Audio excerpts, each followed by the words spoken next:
Hello, welcome, and welcome to another Battleground Games Live, and another Newplay 40K.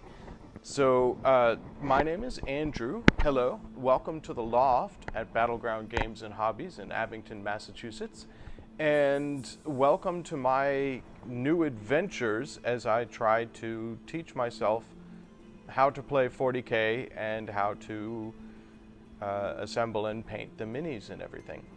So the way this series is intended to work is, if you tuned in last week, I am going to take 4 weeks. It's a short sort of program, and I'm taking 4 weeks to paint up my collection of minis and play a test game of Warhammer Kill Team. And the reason I chose Kill Team is that I figured it was more accessible than pulling out and building a start collecting box. And I wanted to do something where I could just jump in and get started doing something. So yeah, last week, if you joined us, you will have seen me constructing the Tau troops that I have. Oh gracious, I've got some feedback coming here. There we go. You will have seen me constructing the Tau troops that I got out of my Kill Team box, and definitely some lessons were learned in the course of that. So in the spirit of the stream, my theory was it is fun just to go out and start building something. So that's what I did. I opened the box up live on stream. I started snipping guys off sprues and gluing things together. And only after I had started work did I realize what a mistake I had made. Because with 40K, as opposed to with games that I'm used to building minis for, so in the past, I've built minis for Star Wars Legion, which was very cool. I built some minis for what's called Rune Wars from Fantasy Flight.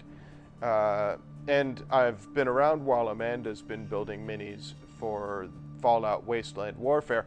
All of these are miniature war games where you get each mini perhaps in pieces, but you just assemble them, paint them, and you're good to go.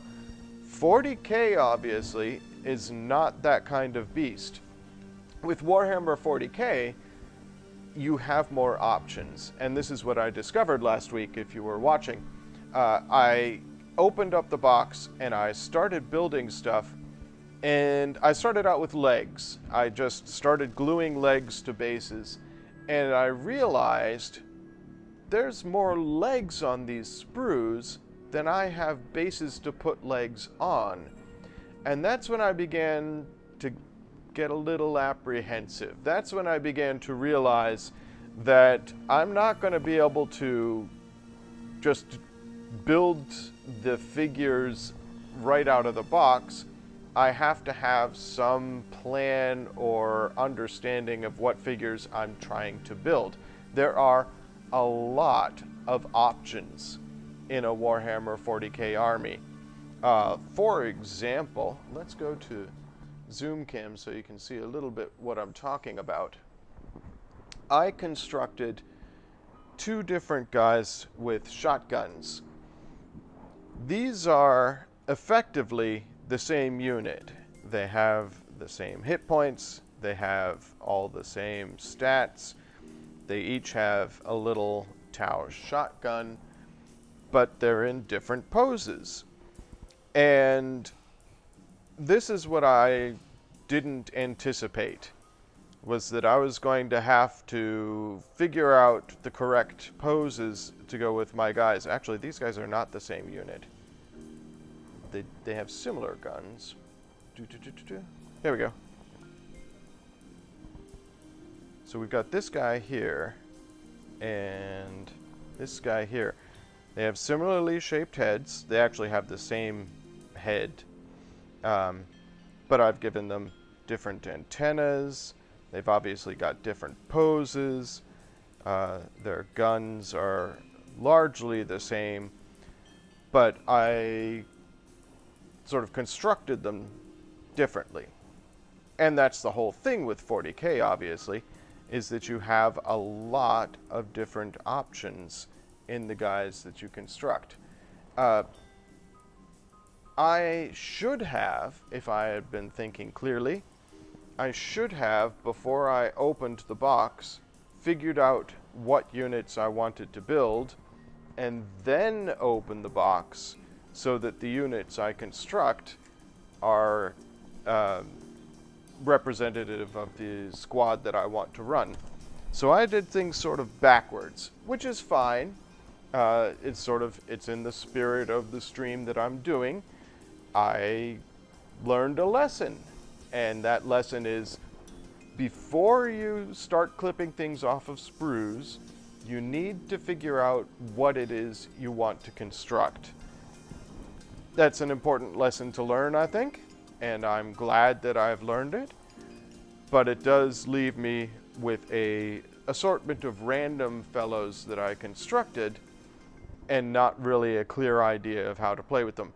I still have not read the instruction manual all the way through. I've started it, obviously, and I've looked at a lot of the stuff in it, but I haven't fully acclimatized myself to Warhammer 40K yet, and that means I don't really have a great idea of what these units do.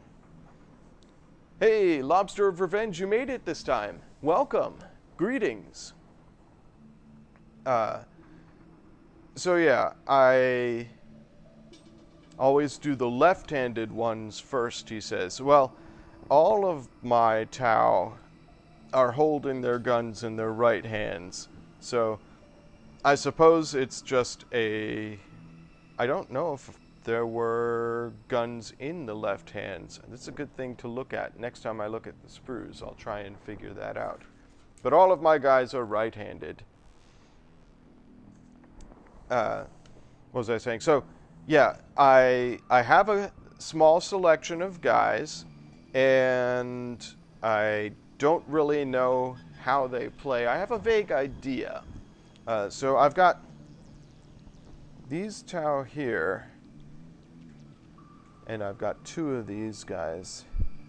Are, I believe, so I've got, you can see they have two different types of guns. These guys here and these guys here.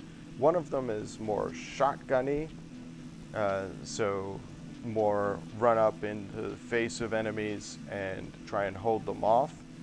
And one of them is more long range, and I don't know which is which, but that's a learning thing. And then I have my Chasui, my commander. Here he is, and he's got a big long rifle, so he's a sniper type. He's sort of the unit commander, so he's going to be the guy giving orders to everybody, telling them how to get their stuff done.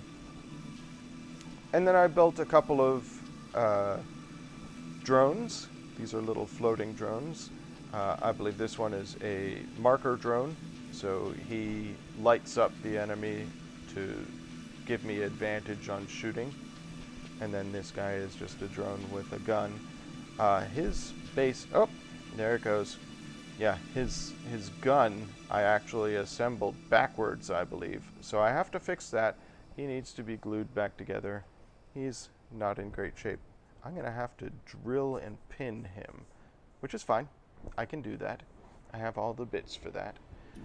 But in the meantime, today's goal is to start applying some paint to my Tau. And again, one of the things that I'm trying to figure out during this stream is how to do that sort of painting. And I've debated on this. I've debated on what colors I want to use on my Tau. So if you look at the Tau, do I have, yes. This is the sort of flavor booklet that came with Kill Team, and it has an example squad. You can see this example squad here, and it shows you, sort of gives you an idea of how to paint an example squad. Frustratingly, I believe this squad has 2 chassis, so 2 commanders, but there's only enough pieces in the box to build 1, which I'd have to buy another box. It's the fins on their backpacks. There's only 1 of those fins, which is this little fin here. There's only 1 of those in the box on the sprues that I could find. So this sample Tau squad is not actually something you could construct straight out of the box. It's a very Games Workshop thing to do. They are well known for producing figures that have lots of little bits, and you often have to buy more than 1 box to build the exact squad you want, because you may not have enough bits in any one box. Anyhow, so yeah, I've got a couple of breachers. I've got a couple of I don't know what even they are called, fire squad. And the base, or the sort of standard coloring for your Tau, you can see they have blue skin, they have orange highlights and white armor, and orange jumpsuits under their white armor. So for a long time I was like, well, sure, I'll just paint these as standard Tau. I'll paint them exactly the way they appear on the box, but maybe give them some personality by distressing them, giving them some battle damage or something like that. Ultimately, I've decided that doesn't sound as much fun. Instead, because, I don't know, I just find myself incapable of doing the same thing that's already been done by everybody else. I need my guys to look unique, look interesting and individual. So I'm going to continue to have the blue skin. So I'm going to be using all Vallejo paints because that's what I have. I'm going to use deep sky blue for the skin tone. So that's the skin color. I'm going to use an off-white for the armor.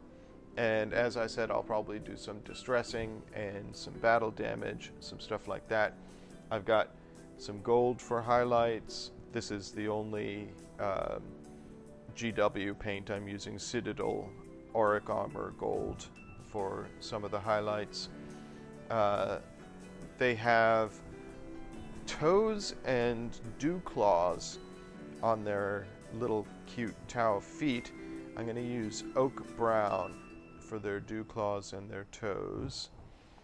I'm going to use, I've got a variety of grays, but I think I'm going to use dark gray for straps and pouches and such, because they all, or many of them, have pouches that I glued on while I was assembling them, and they all have straps that hold their armor on, so we'll use that. And then for their actual armor, I've decided to go with green. So I have a variety of different shades of green. This is because I've done several things in green already. So I've got a green sky, I've got yellow green, I've got olive green, and I've got lime green. So that gives me a lot of different greens to work with on their jumpsuits and the highlights on their armor and stuff. So I'm going to start out. I'm going to start out with Green Sky for their jumpsuits, and then I can use various techniques to bring some of the other colors in. And we'll use. So today's stream is all about putting the base coat on. After I'm done with that, next week is going to be all about adding highlights and detail and all that sort of stuff. It occurs to me I never sent out a message when I went live. Give me 1 second.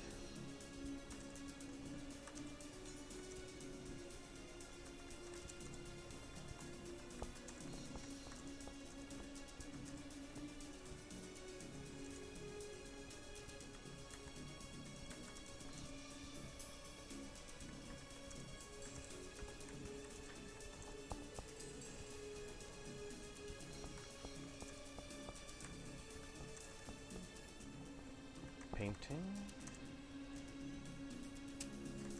minis, Warhammer 40K.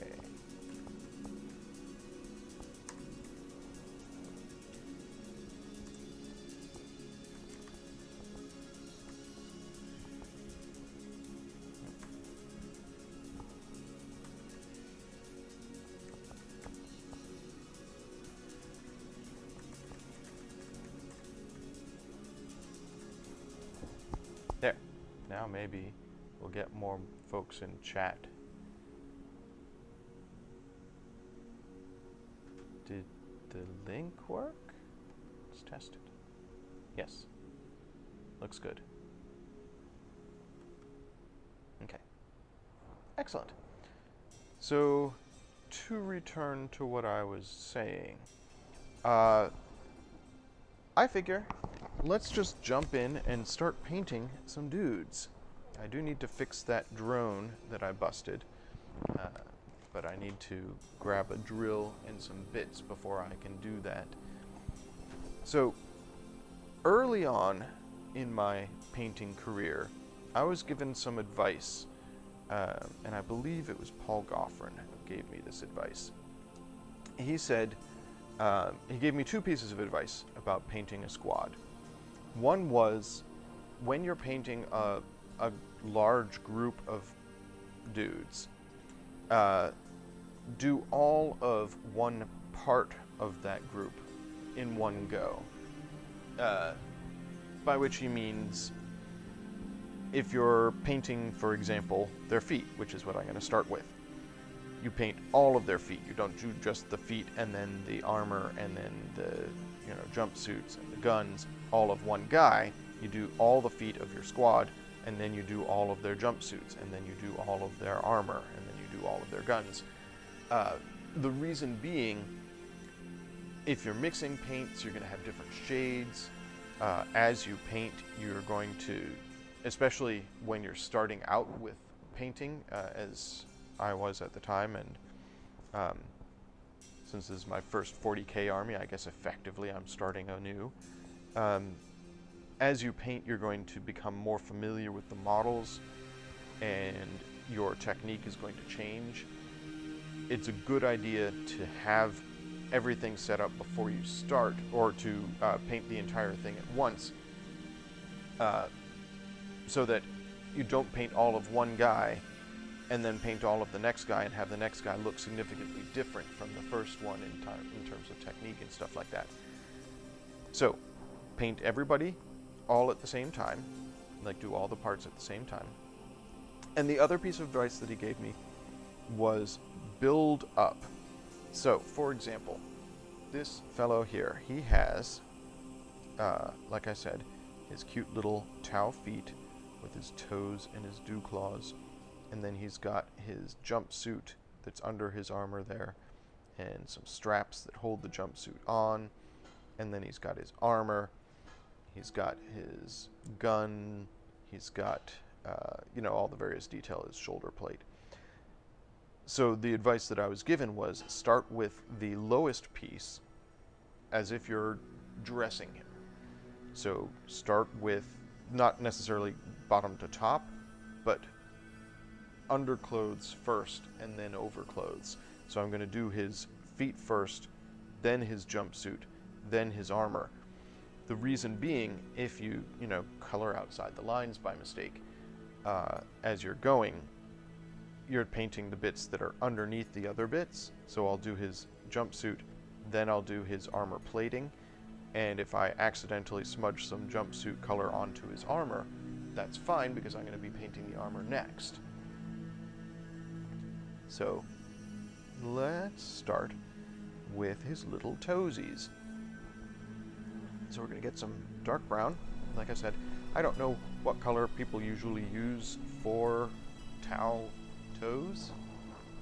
I don't think the example in the book here shows the toes terribly well. They're sort of grayish, it looks like. Yeah, sort of grayish. Maybe I'll do gray for their toes. Okay, so let's grab, here we're using my dark gray. Again, Vallejo paints, dark gray. And on my palette, you'll see I'm using a Battleground label backing as my palette. Let me just get a little bit out.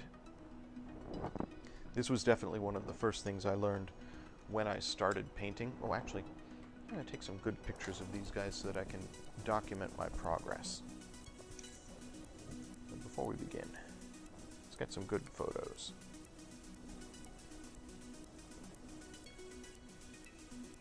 Oh, the light is behind him, which is not great.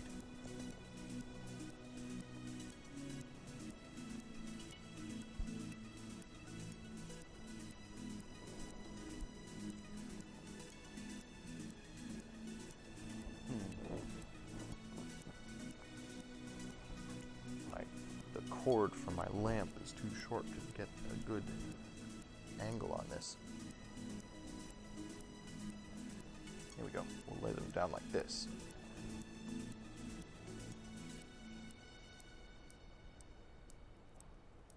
Yeah, that's good. Just want to get a good before picture for each of them so that when I'm done painting, I have something I can reference. It shows the progress I've made. It's very satisfying to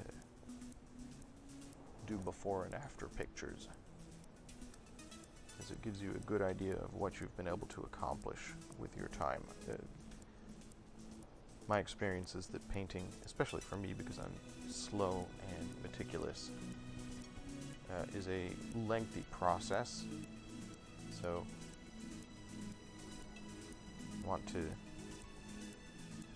at least feel like I'm accomplishing something, so getting some good pictures helps with that. Okay, so there's my before pictures. And let's start.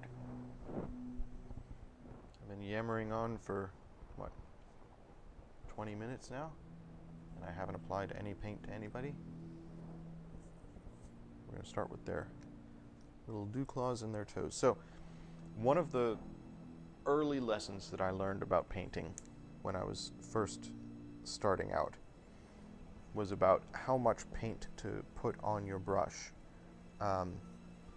I definitely, when I first started painting, was putting too much paint on the brush, and it gets everywhere and it makes a mess, and it's frustrating. That is a darker gray than I had anticipated.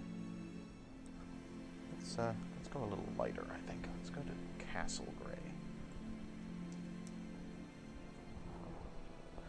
Try and wash that off while it's still wet. Get my brush wet. Yeah, I can just sort of soak that off. And dark gray is practically a black. So it's good for straps and stuff, which is what I was intending to use it for. I don't think it's the right color for little toesies. There we go. Let's do a light gray. I've got a Castle Gray. This is Army painter, war paints. I bought a a box of paints when I started out painting my Rune Wars figures, and that was what I was using initially. That's not shaken up enough. I really mixed the paint.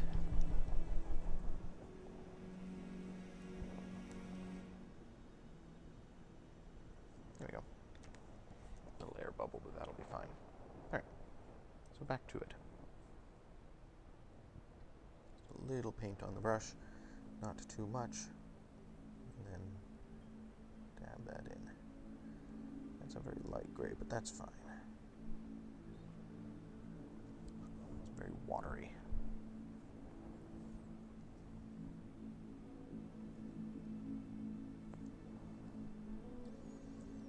These Tau, they have two sort of elephantine toes.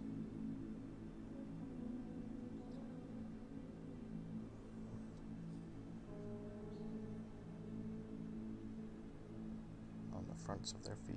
Yeah, that was very watery. It's fine because I'm going to be going in and painting the base after I'm done painting these guys today. And it's going to be a textured base, so I'm using textured base color, which means when I get to that stage, a lot of mistakes on the feet will go away because they'll be covered up. Dang it, I got an air bubble in there. There we go.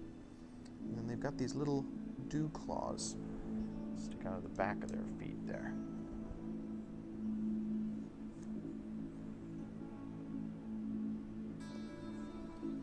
I just want to tap that. There we go. What color is foot there?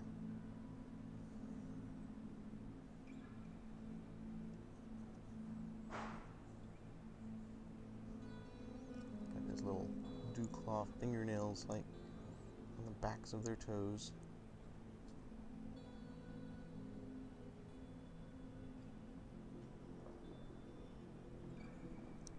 Second guessing myself. Maybe I should have gone with brown on their feet, their toes. But maybe the gray will look better when I get the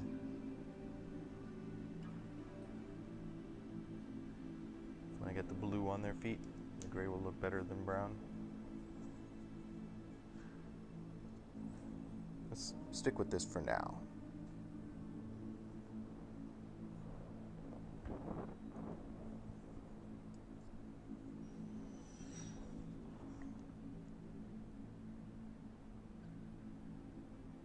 There we go. That's going on a little better there. It's less watery.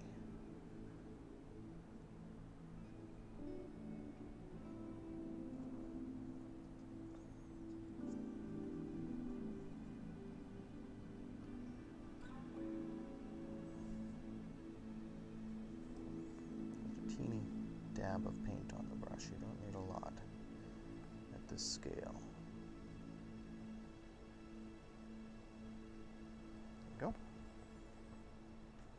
That's one dude's toes done.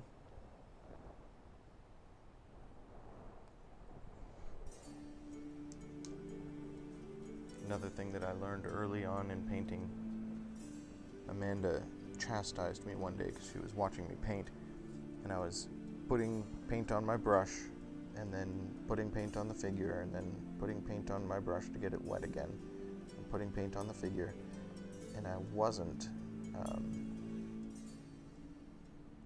washing the brush very frequently.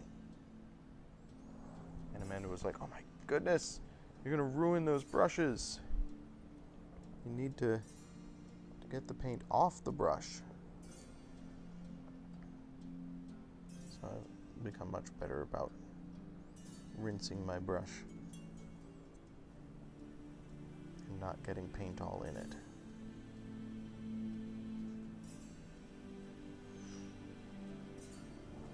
I hope this is in focus for you guys. You can see what I'm doing.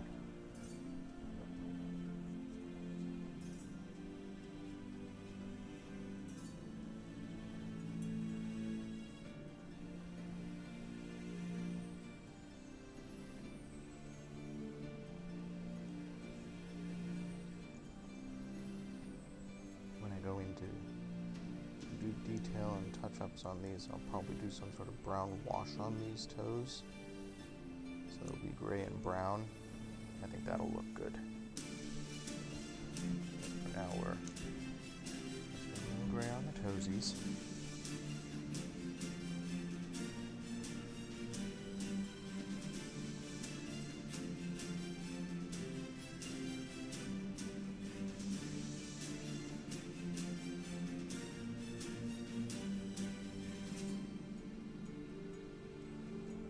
I've said before on painting streams that I've done, because I've done a couple of painting streams, not nearly as many as Amanda has, of course. Amanda's done a ton of painting on stream. But I've said before that painting is a very meditative, contemplative activity. And my theory is, it's because when you're painting a figure, you actually do meditation breathing, because you're holding your breath and holding the figure still and applying the paint. So it's like while you're dipping your brush, you're taking a breath, then you're holding your breath while you're painting, exhaling slowly. So you're basically doing meditation breath exercises while you're painting a figure. Less so when I'm painting on stream, because obviously I'm talking to you folks. And that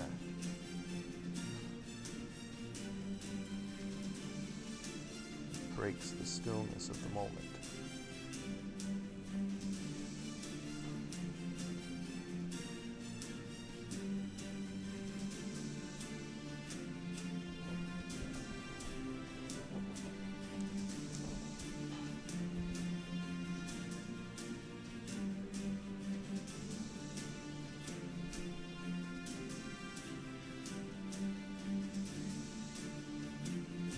Forward to painting these all week.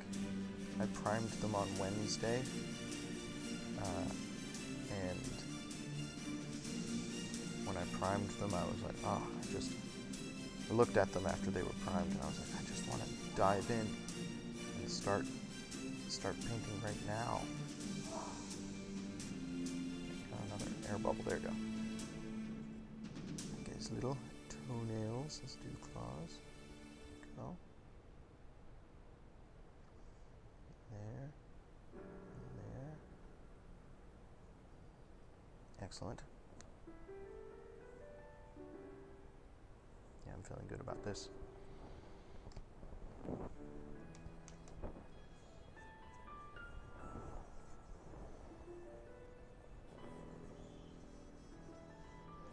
I have less guidance on painting the turret. I'm pretty sure they have illustrations in the Tau Codex, the big Tau book, but since I don't own a codex, I don't have those illustrations to reference when I'm painting the turret.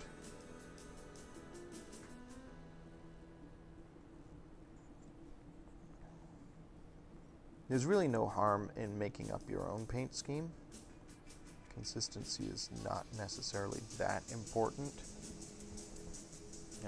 You don't have to paint things the way they appear on the box. But it's fun to, because so much of Warhammer Kill Team particularly is about the flavor. The whole idea of Kill Team is that you're building an elite squad, and you actually give individual names to each of your units, and they have their individual loadouts. So you want to give personality to your unit as you go. And I feel like that encourages you to really look at the canon, and you get more invested in the actual flavor of the game, which a lot of people who play 40k are really into the flavor. They're really into the fluff and the story.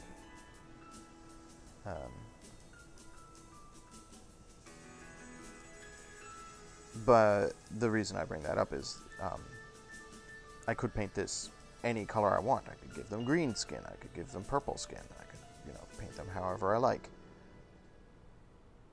But if you're spending time reading the books and reading the flavor for the pieces, it kind of encourages you to at least make them consistent with the rest of the Tau as they exist in the universe. So, unless you're going to come up with a compelling reason for the Tau to be green-skinned, you're probably not going to do that.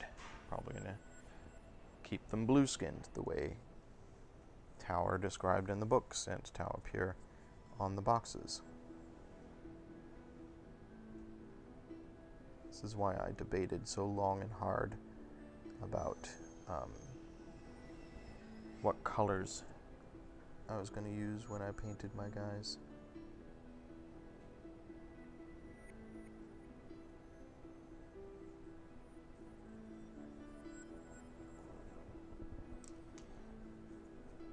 This kneeling fellow does not have his toes fully exposed on this foot. Just one toe. The rest is obscured.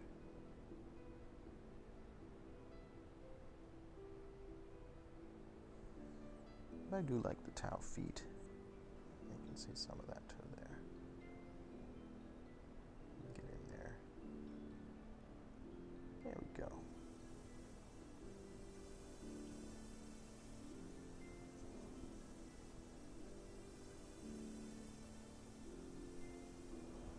I feel like I'm painting their fingernails. Maybe I should have made them bright red. And the flavor being that my squad has painted toenails. Okay.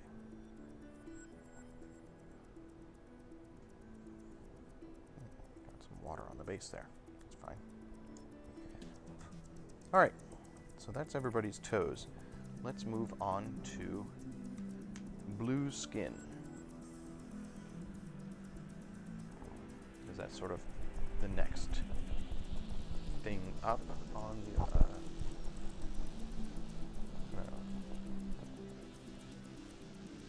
the roster. Oh, gracious. I just tore the top off that thing.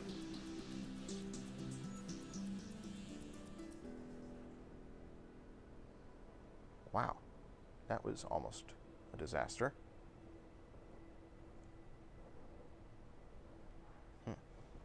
Well,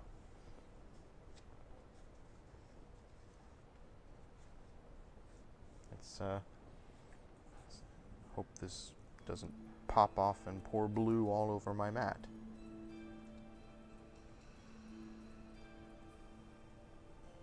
Nope, I'm good.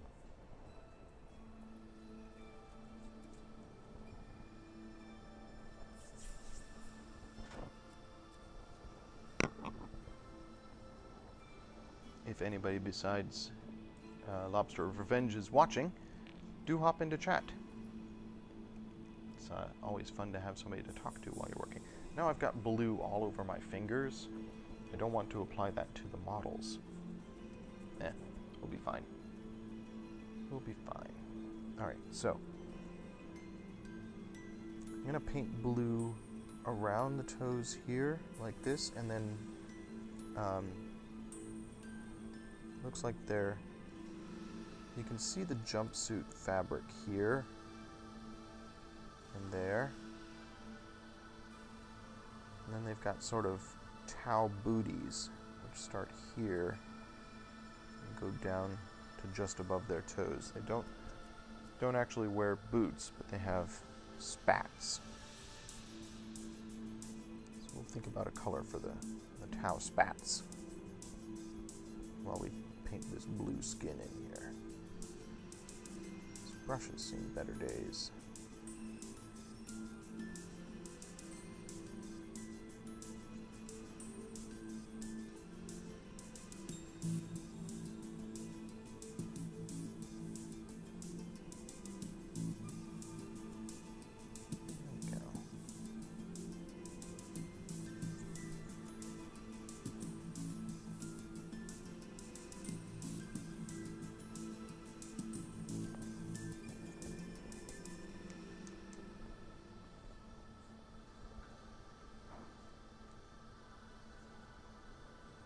don't know if you guys can see it, but there's some hairs on this brush. They're just sort of sticking straight out.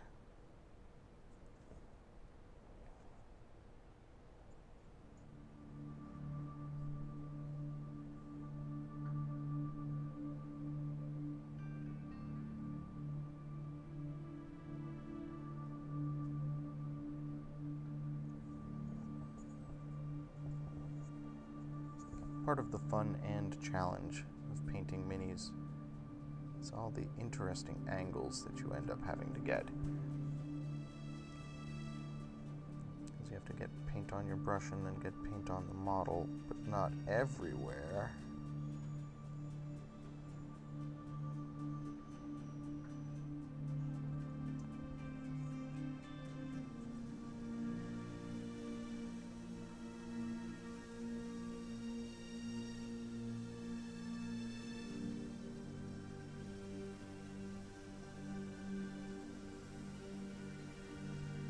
As I add detail to this, it's not going to look as strikingly bright blue, because it's going to be do a darker wash on it eventually, do some highlighting.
To a certain degree, the paint guides itself. You have to sort of trust the paint to go where you're trying to get it to go.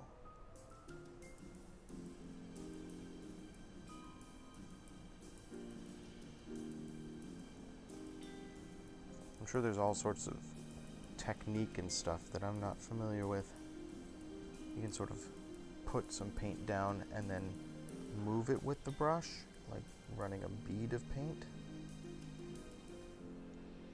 Or you can try and tap the paint on, probably.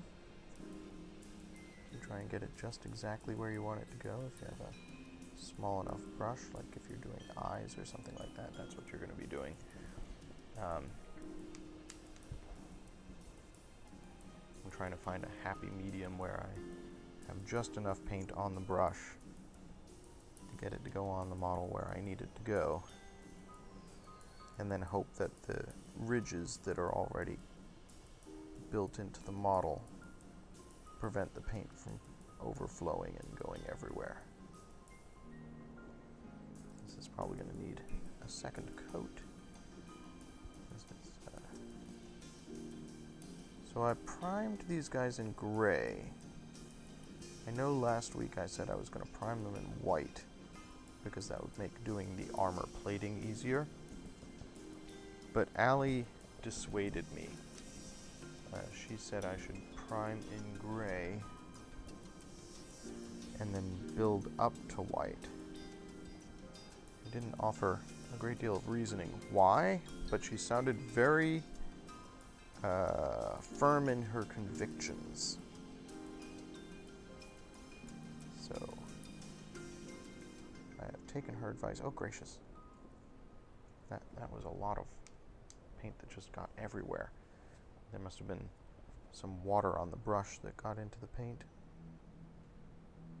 Just soak that up. There we go. Like I said, I'm going to be doing these bases when I'm done with everybody. So that's going to... a lot of these sins in the bases will be gone by then.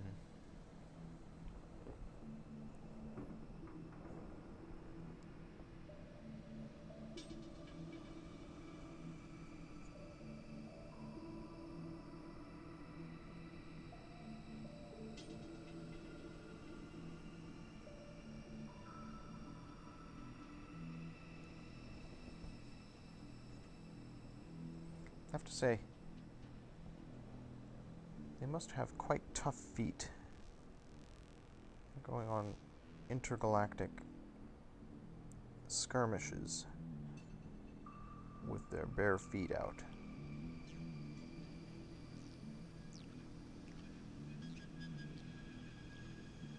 They must be quite resilient.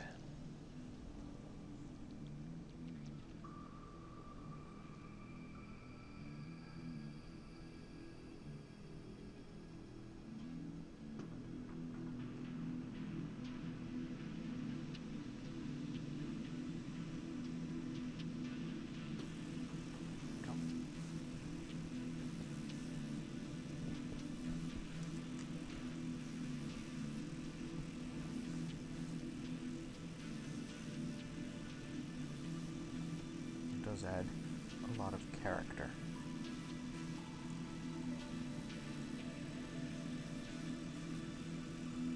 Just adding the blue there is already bringing the figure to life. Blue claw here. You can see I did that one there. The one on the other side.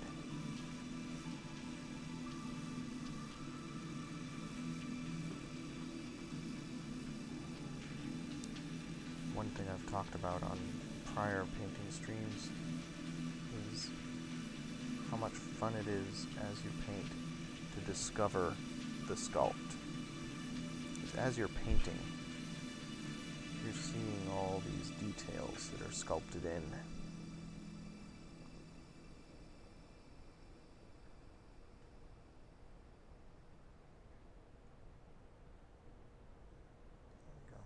we go.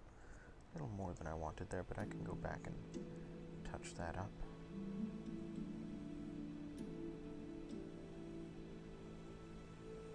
There. What do you think? Those little feetsies. Next. I'm glad I'm only doing 5 guys in this squad right now. I mean, I only have 4 hours in this program, and I've spent half an hour doing feet already and hardly have anything to show for it. I need to speed up slightly.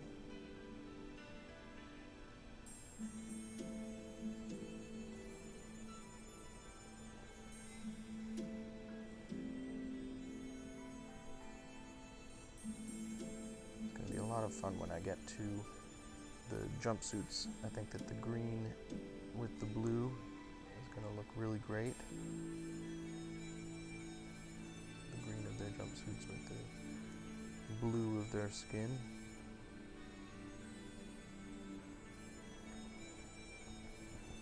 And I feel like green and white are going to look great together as I get into their armor.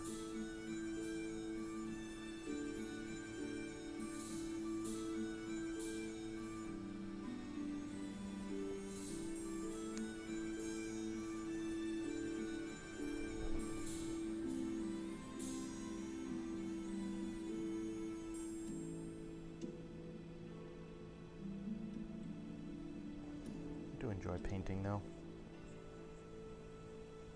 I say that every time I get back to one of these streams or pull out some of my old figures and start painting them again.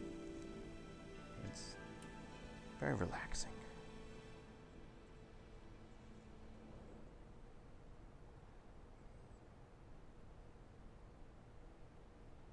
So it's details like this make me think maybe I should have painted them before assembling them.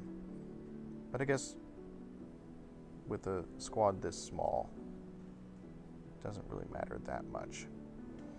And with fine details like under the armor and behind the feet and stuff like that, nobody's ever going to see it. They're going to be out on a play surface on a table. Nobody's ever going to see those fine details.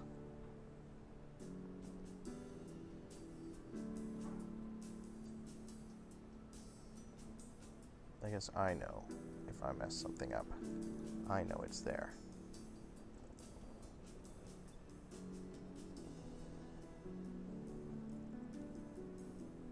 Oh no, I just painted the barrel of his gun blue.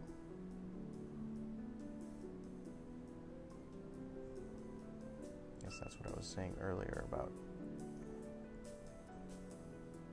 paint from the lowest extremity to the highest.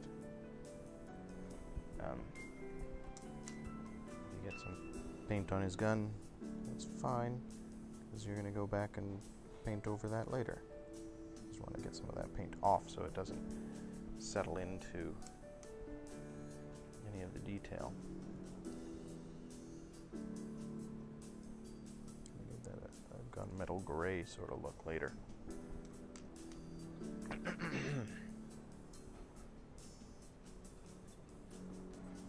This is the kneeling guy. His right foot is largely covered by his leg. This kneeling posture.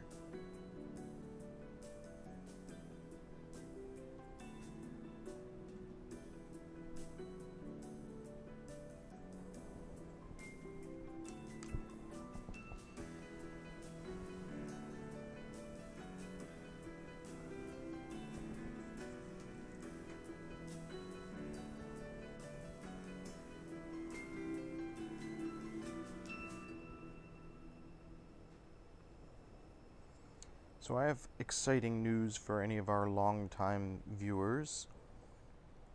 If you're watching this on a PC, check out down below the video where all the channel buttons are, and you'll see our YouTube and our Discord and our Twitter feed and all those things, the buttons that we have there. One of those buttons is our Extra Life button, which I had taken off of the site because Extra Life was over.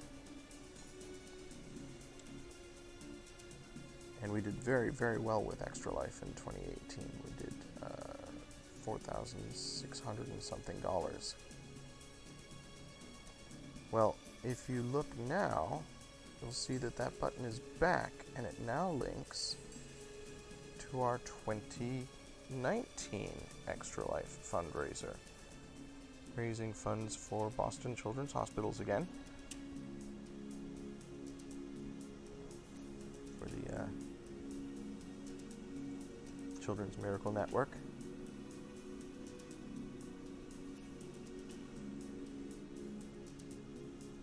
And yeah, we've got our portal set up for 2019. I have to go in and do some work on it. It doesn't have a good group photo for Battleground or anything cool like that. But I've done the basic work. Oop, gracious. And the stream has started. And the Extra Life fundraiser has started.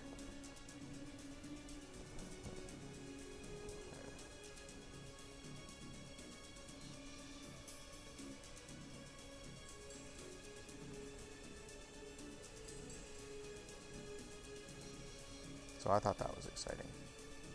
2019, Extra Life. Obviously the stream itself, the 25-hour marathon, isn't for many, many months. But we've got the fundraising portal up.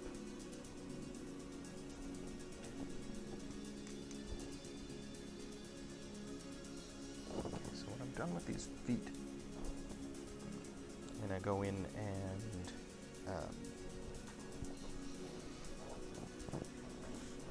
gonna go in and do these spats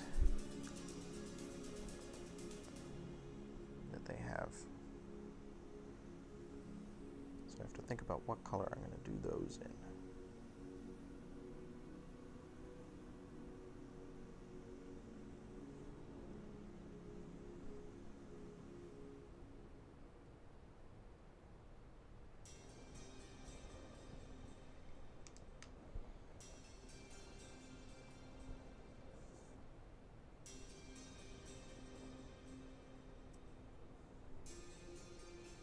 Do those in that almost blackish gray that I have.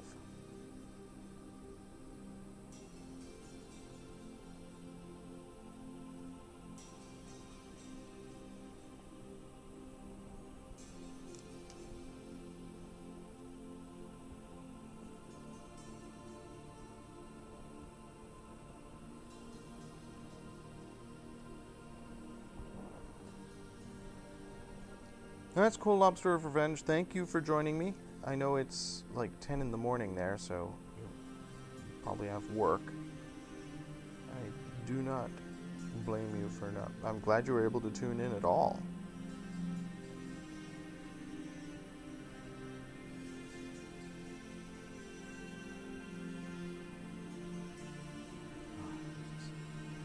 So relaxing.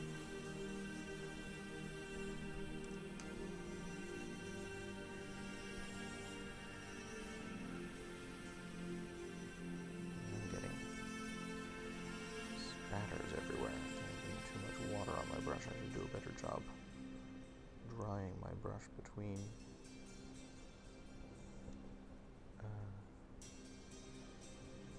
getting paint.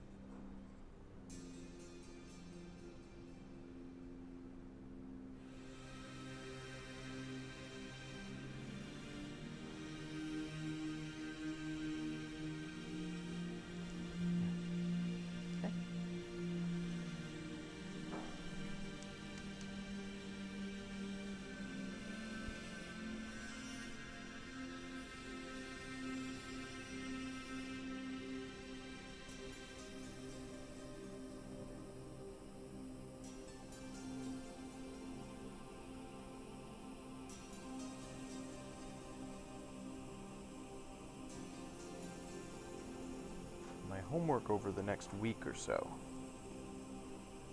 is to start coming up with info about this squad. Like, who are they?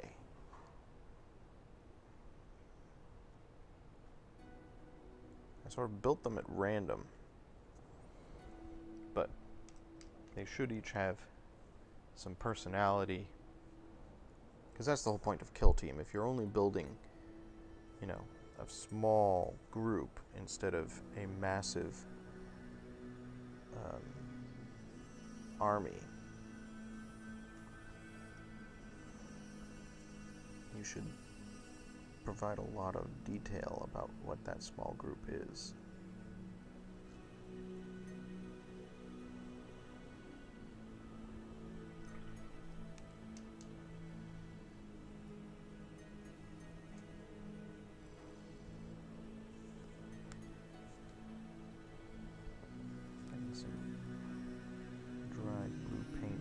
Bristles there.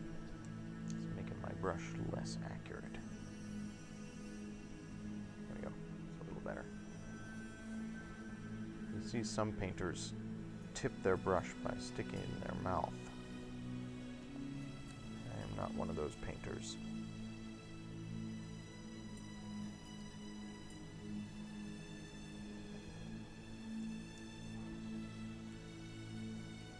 But I do sort of twist the brush as I'm drying it to try and keep it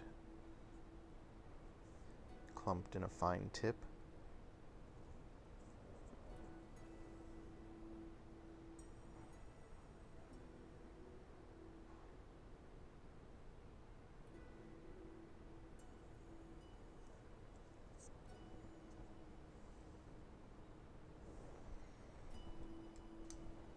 So you see a lot of people using paint handles or gluing their figures onto corks or finding other ways to get better purchase on the base. To date, I have not had an issue with that. Like, just hanging onto the base seems to work all right for me. I don't know if I would have added control or precision if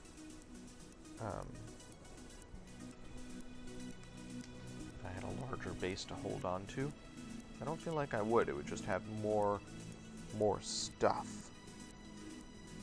for me to interact with.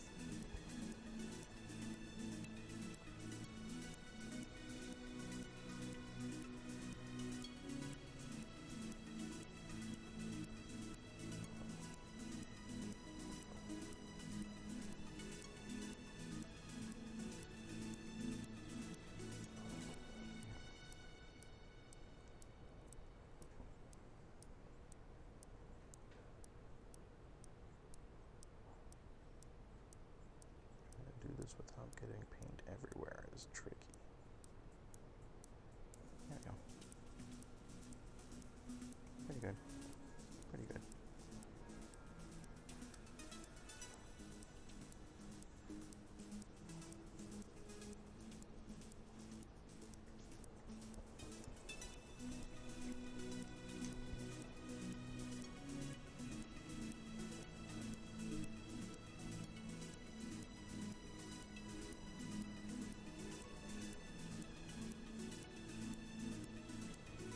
I do love these little alien feet.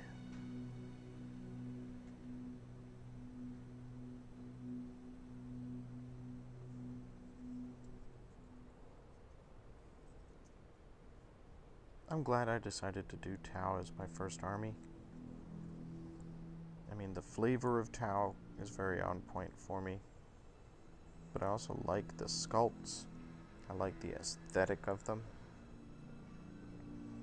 We'll have to see when we get to week 4 of this series how well they play for me.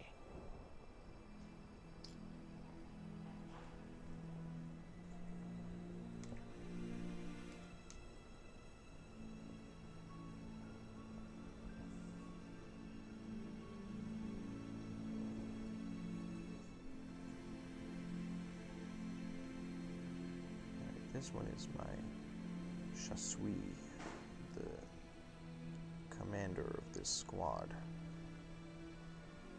When Nate was watching last week, he said the Chassui has better morale. But for me, what that means is he's the only one I constructed who is not wearing a helmet. I get to paint the blue on his little blue face, too.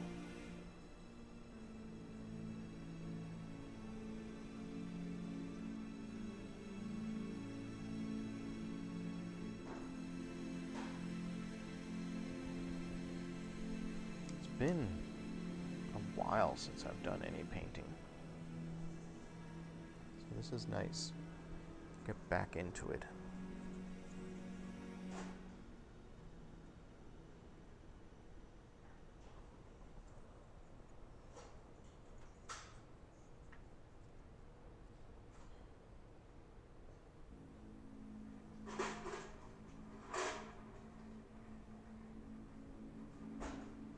Might have gone a little overboard there. That's fine. It's on the back of his foot, deep in the dark shadows at the bottom of the figure where nobody will ever know.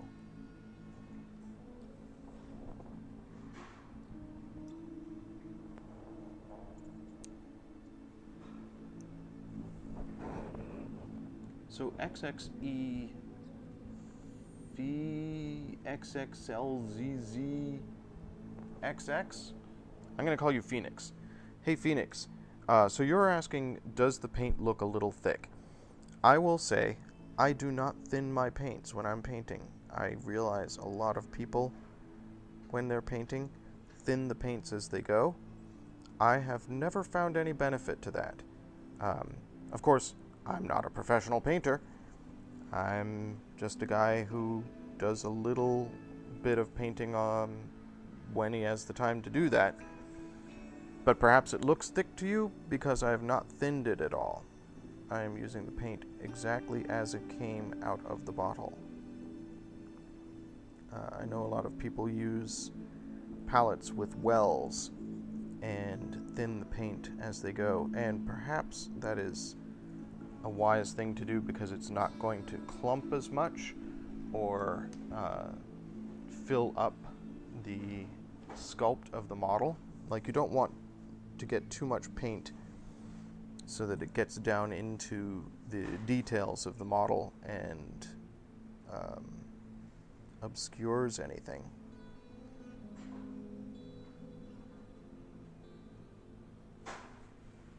It could also be that the paint is thickening as I go because I've been, it's been about a half hour since I got this little blob of paint out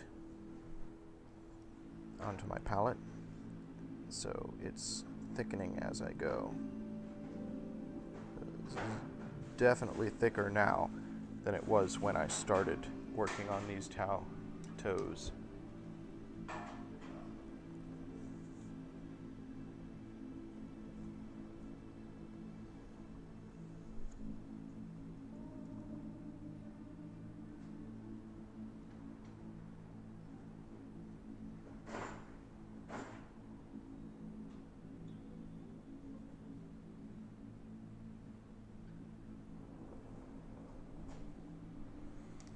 But welcome, and thank you for your input.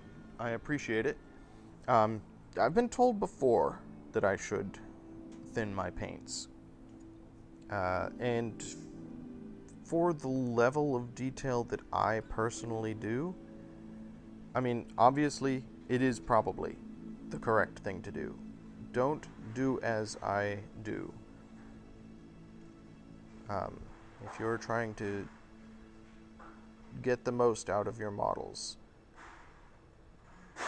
doing multiple thin layers is probably better than doing one gloppy thick layer.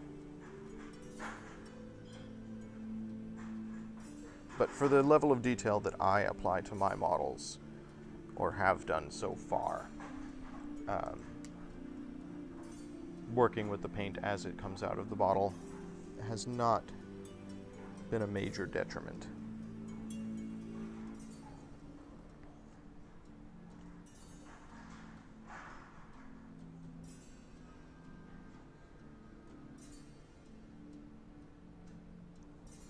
Get the little dew claws.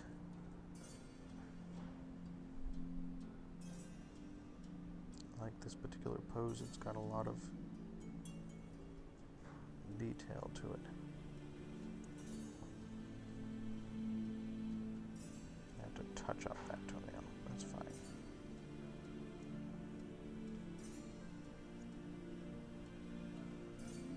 Now, I get to paint his face. For that, perhaps I will bring a little water in here.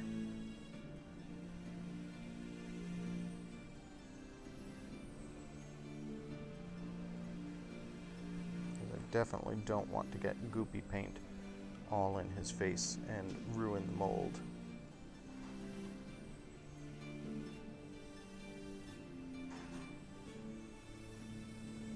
That's almost too watery. Now I'm going beating all up.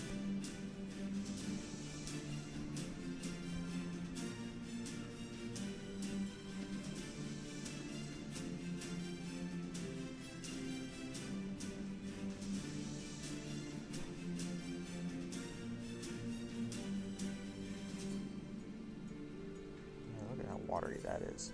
Wow.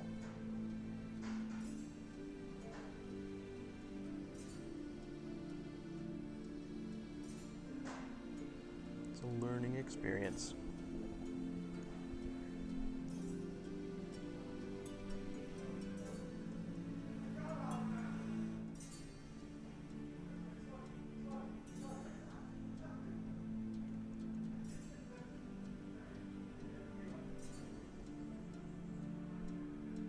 I do like all the detail of the Tau faces. Lines and stuff in there, so I don't want to ruin those.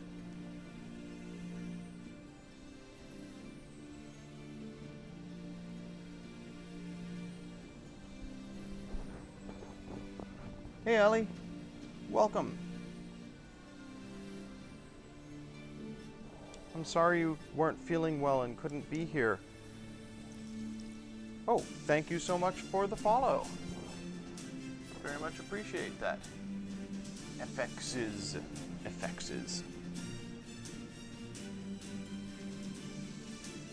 I hope I don't disappoint you too much with my amateur painting. You know what this guy reminds me of? It's just the sort of forehead and cowl, but he reminds me of Peter Weller in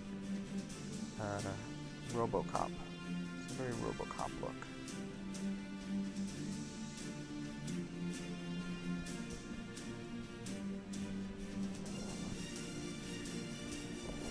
Yes, I am left-handed. Not generally something that comes up these days. I realize left-handedness is, or has historically been frowned upon.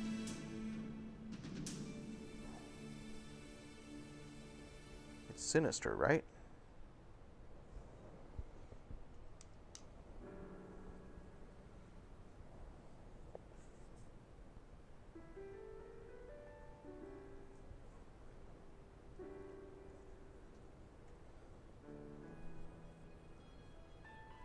So, Allie, when you're painting, you use a palette with wells, right? So that you can thin the paints to keep them from getting clumpy. That's what we were just talking about before you tuned in, was the fact that I am using the paint without thinning it with water at all. I am using the Vallejo paints, so they are, I believe, a less thick paint to start with.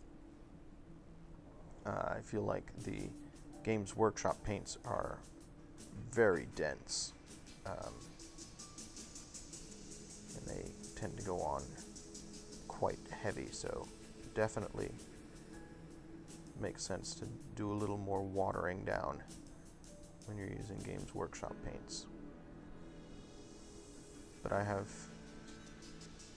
in the past worked with my Vallejo paints without thinning them at all. Yeah, he's looking good. A lot of character there. The lines are less distinct now than they were, but that's fine. As the paint dries, it'll contract and the lines will be there again. And of course, I'm going to do a wash at some point, which will get down into those crevices and really make him pop. But I think he's coming along pretty well.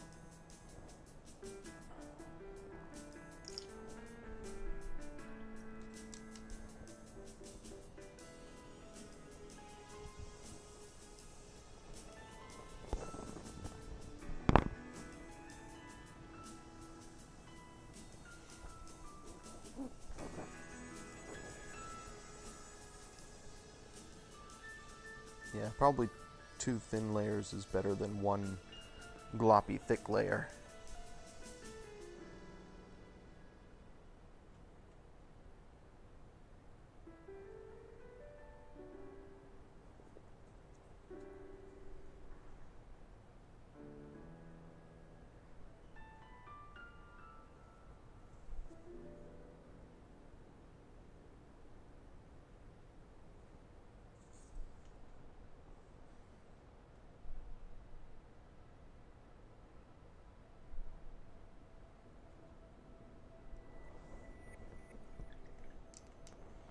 Like I said, I'm not a professional. Allie, who is in chat now, is a professional. If you need commission painting done, she's your gal. And you can find her at spacewolffangirl at gmail.com for all your commission painting needs.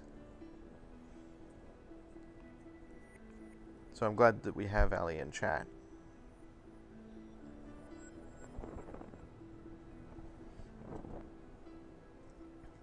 Yeah, airbrush is sort of next level.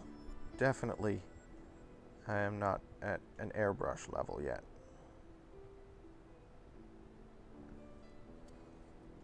I feel like if I were doing something on a very large scale, I would want to be able to use airbrushing. Dang it, I've got way too much paint on that. That's fine. Everything's fine.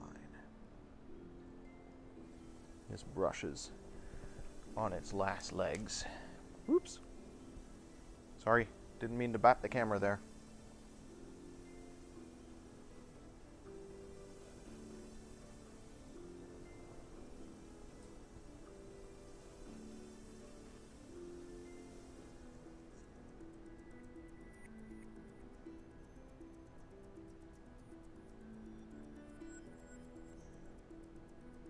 like this paint is, when I thin it, it's so watery. It just goes everywhere. I lose control.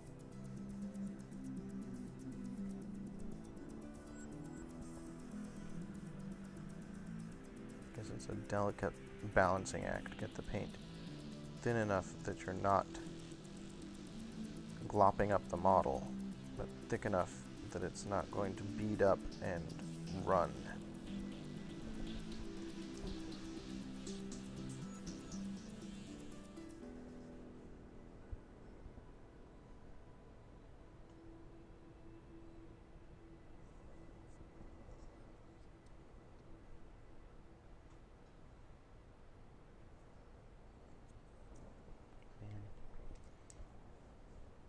After all that work I did painting their toenails.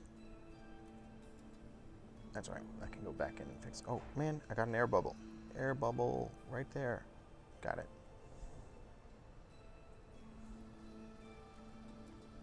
Definitely want to avoid air bubbles because they'll crater. When it pops, it'll make a little pock mark on your model.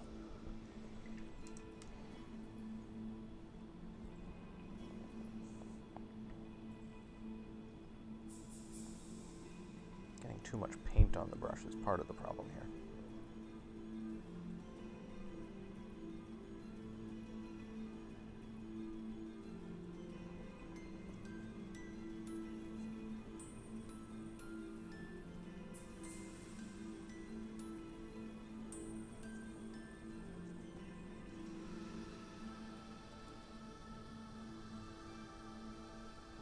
Okay.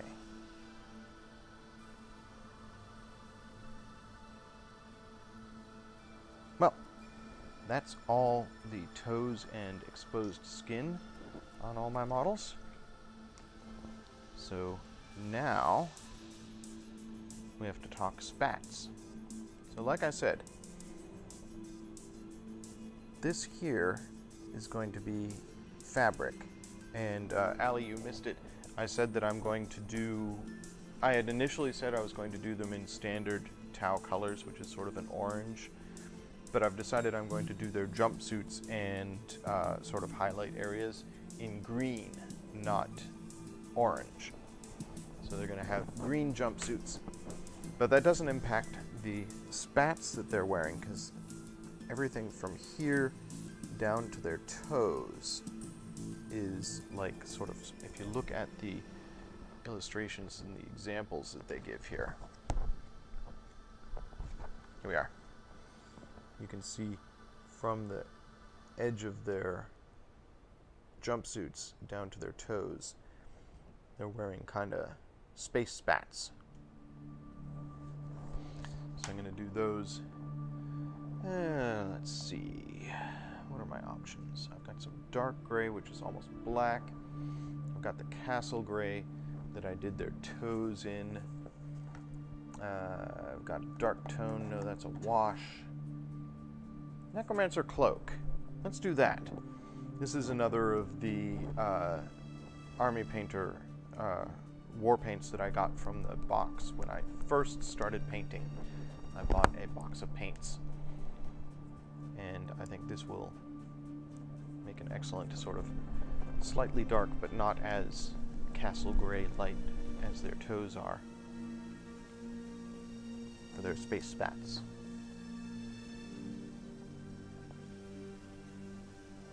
There we go. I should probably practice getting a little water out and mixing the water with the paint. Thin it a little bit.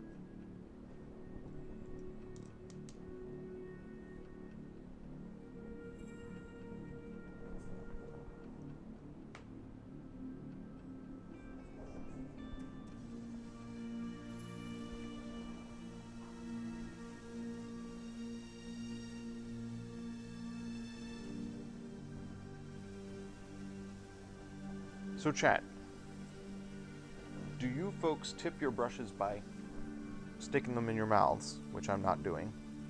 And if so, what is your favorite flavored paint?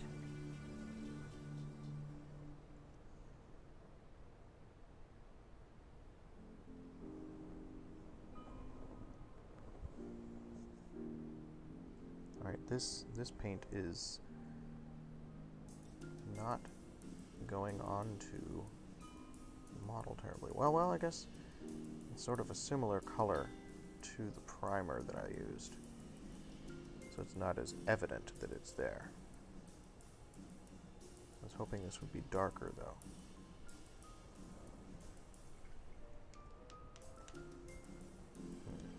Not happy with this.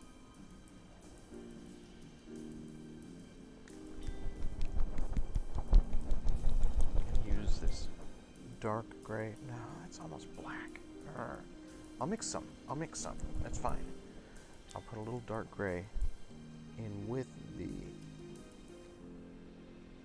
There we go. Now the problem with mixing is that if I do another group after this squad, I'll have to mix the paint again. That just came out black.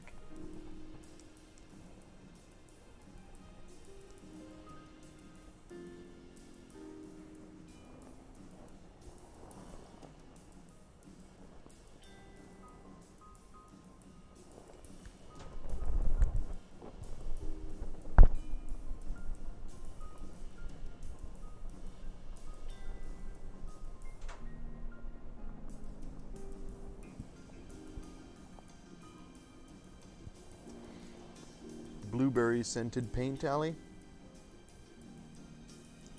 Sounds nice. Alright. So perhaps the problem was that I hadn't shaken that paint up enough. Let's try it again.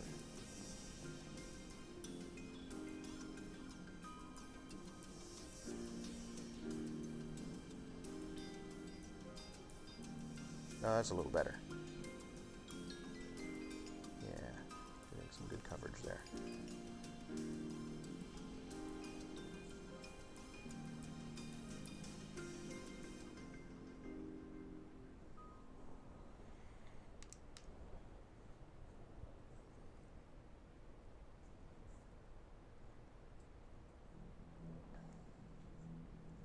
So I said way back at the beginning of this stream that the challenge for me is getting the right amount of paint on the brush. If you get too much paint on there, man. Got gray on his toe, which is supposed to be blue. There we go. Well, that came off pretty easily.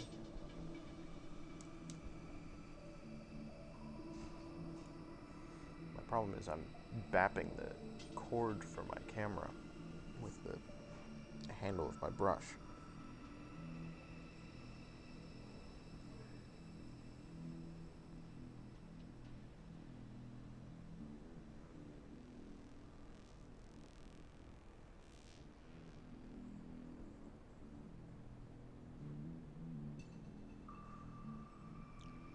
So my objective with today's stream is to get a base coat on all of my towel. And then next Monday, I get to do the fun stuff, which is washes and getting in with a finer detail brush to do lines, and doing some dry brushing. All the cool detail comes out next week. Which I hope doesn't mean that today's stream is boring. As in boring to watch, because I'm just putting base coat stuff on. But you gotta do a base coat before you can do all the cool stuff. It helps you to sort of figure out your color scheme, especially if you're newer to an army like I am with the Tau. It's a good idea to sort of block things out with a nice base coat.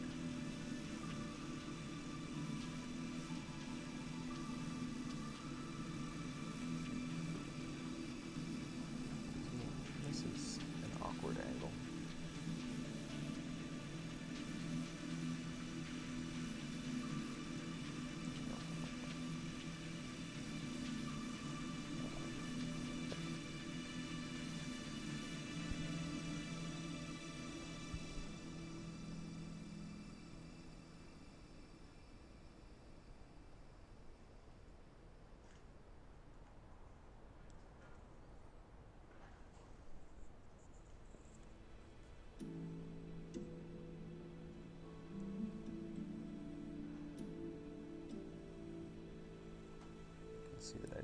that flash off, but it's okay.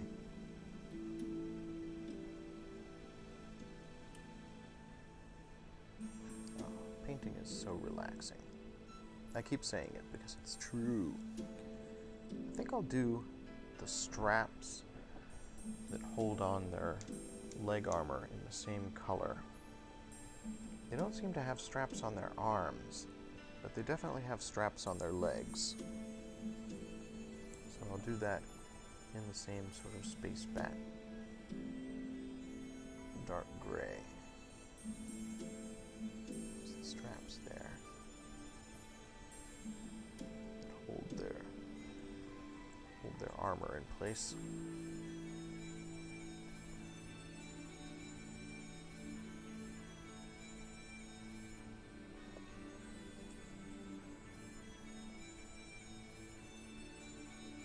So I spent a little bit of time looking at the examples in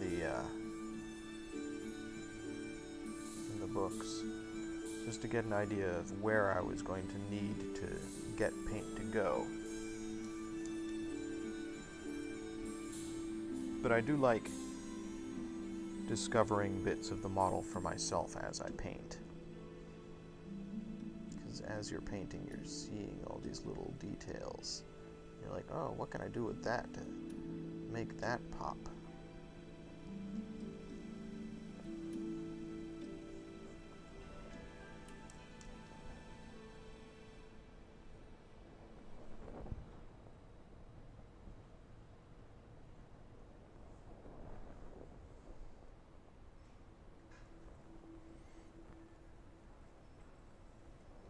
So, Allie, you say paint is one thing, but ink is really something else. And you can't think of the right word. Is it a good word or is it a bad word? Like, is it inappropriate for this chat?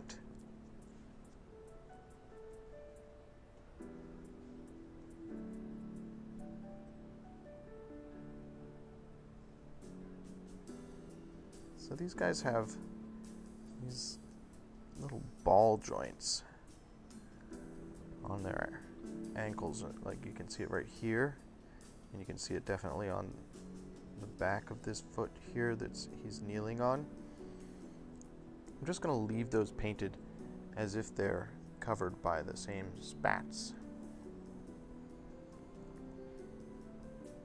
that he's got on his legs.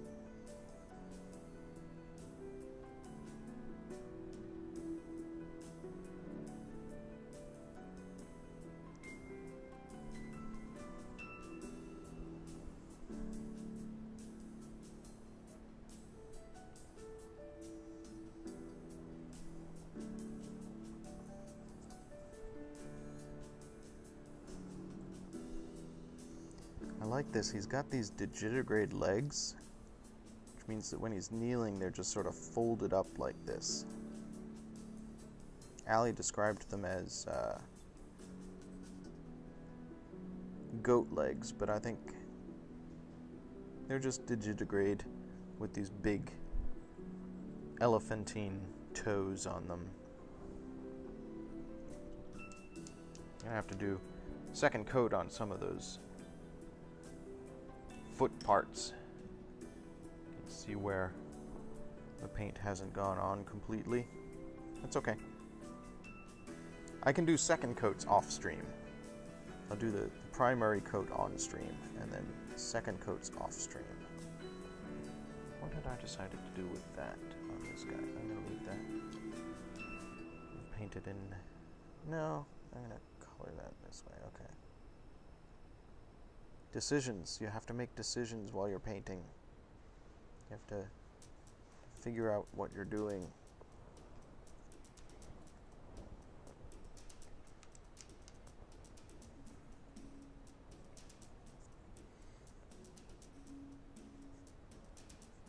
Hopefully, Allie, you'll be feeling better, not next week, but the week after, because that's the week when I'm actually going to end up having to play with these guys. And I'm going to need somebody who knows their 40k very well. Because obviously I do not know my 40k very well.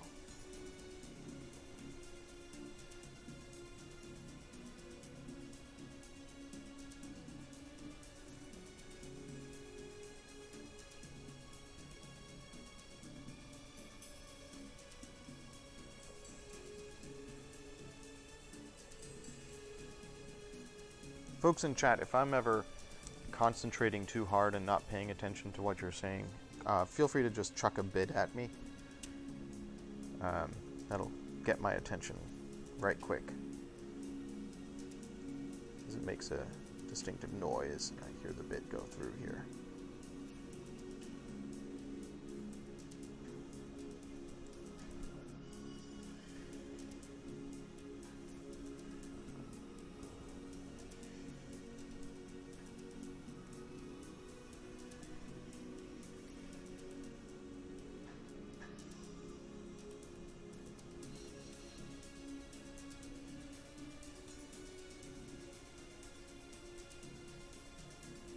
Oh, should I do their belts in this color too? Sure. Let's do their belts and pouches in this color. As long as I've got this color out.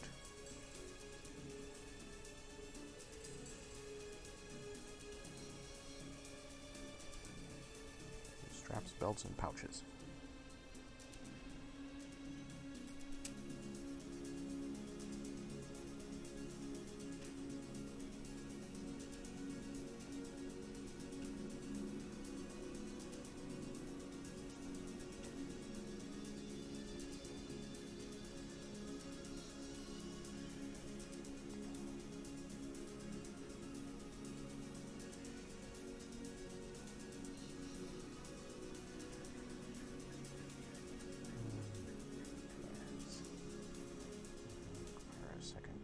There. Or maybe not.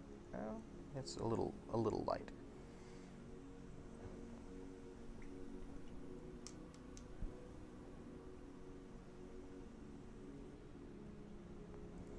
I gave this guy a pistol when I was assembling him.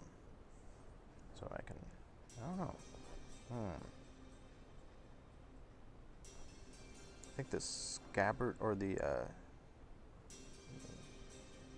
think his pistol is in there, is gonna be white.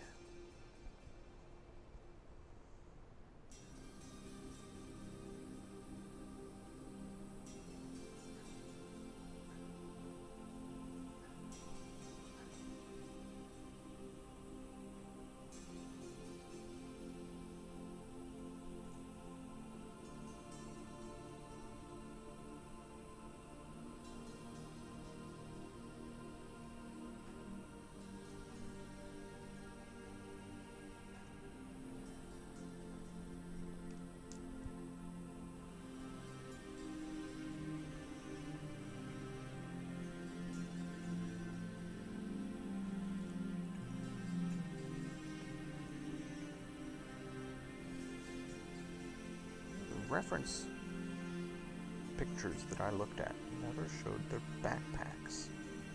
What color should I make their backpacks?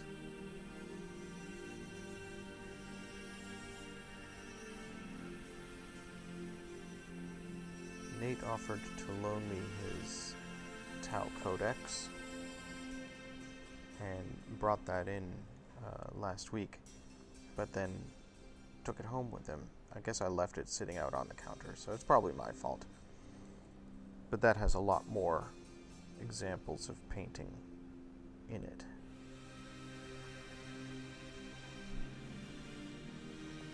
So I could have gotten more ideas how to apply the paint if I had had that codex.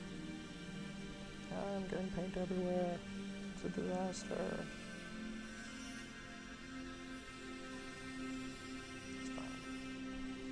Everything's fine.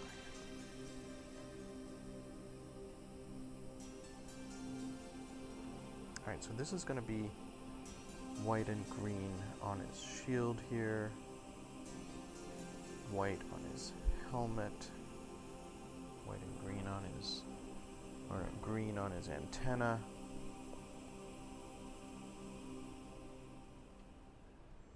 going to be green on his jumpsuit and under his helmet there. And his gloves.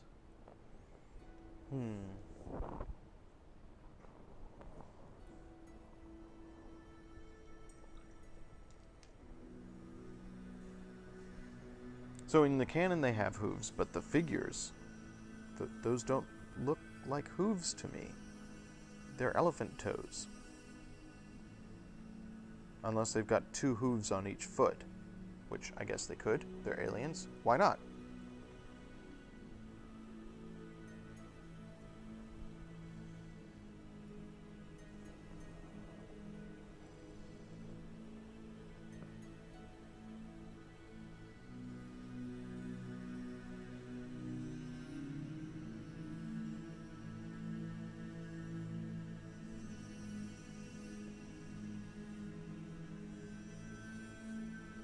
Ultimately, they're Tau feet.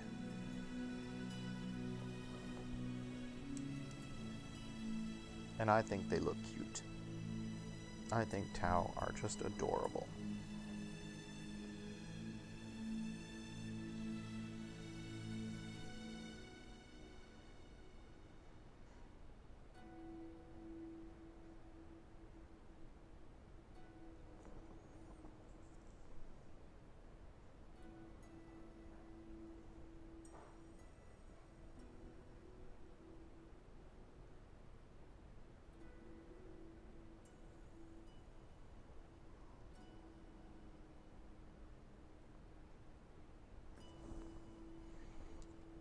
Seeing a bit of foot there that I could have addressed better, but that's okay. Like I said, I can do second coats off stream. I just want to get base coat applied uniformly before I move on.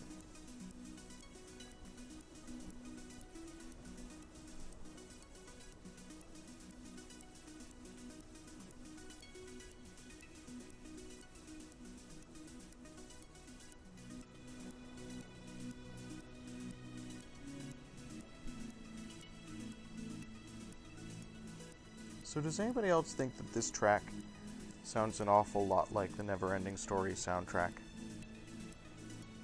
This is off of Gav Miracle of Sound's Vistas album, which is what we're listening to. And this is entitled Sunny Day. And it sounds like the Neverending Story to me.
Belt.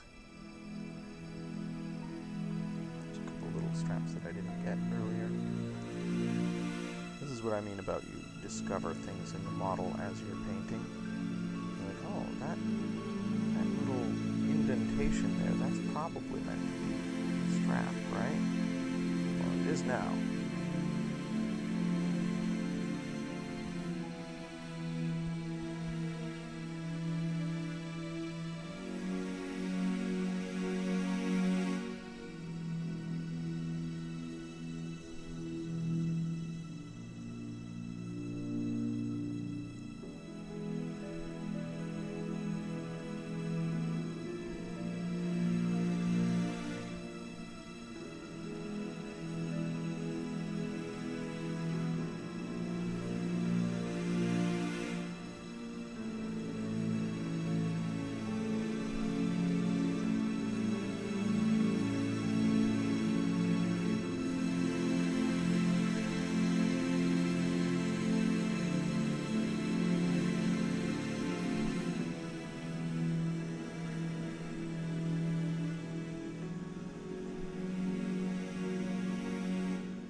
Still haven't decided what color to make their backpacks.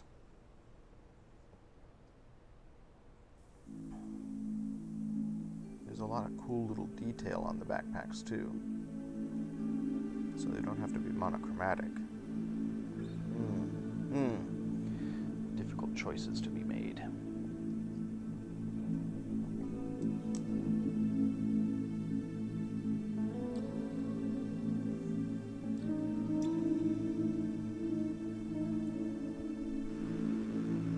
Feeling good about these guys so far, though.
Deafen you guys with my music.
See, this in chat where you guys are talking about the flavor of the Tau and the armaments that the Tau have.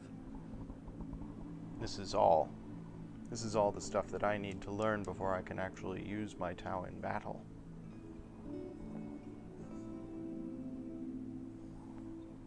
For those of you watching this on YouTube where you don't have the benefit of having a chat there, sorry, I guess. I can't dedicate a lot of time to reading chat out loud because it's way over here and I'm not wearing my glasses, so I have to sort of squint and lean out of frame to be able to see it. But they're having fun, I hope. Everybody in chat having fun?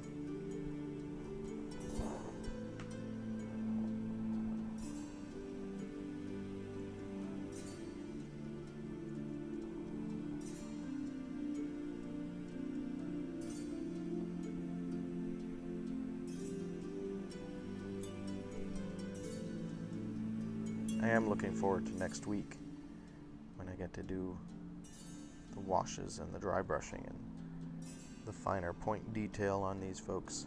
It's when the models really come alive. You do a base coat, yeah, you get some color on the model. And I guess after today I'll have more than 3 colors on each figure, so they'll be technically legal to be played in a tournament. But they certainly won't look very good. They'll look very bland, very sort of washed out.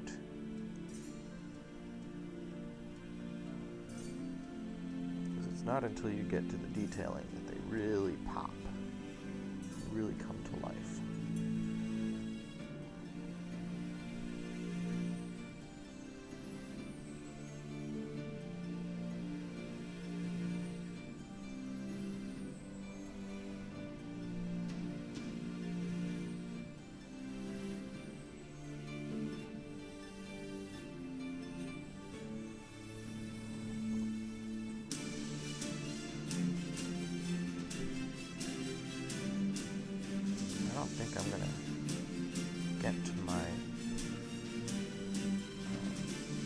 bits today.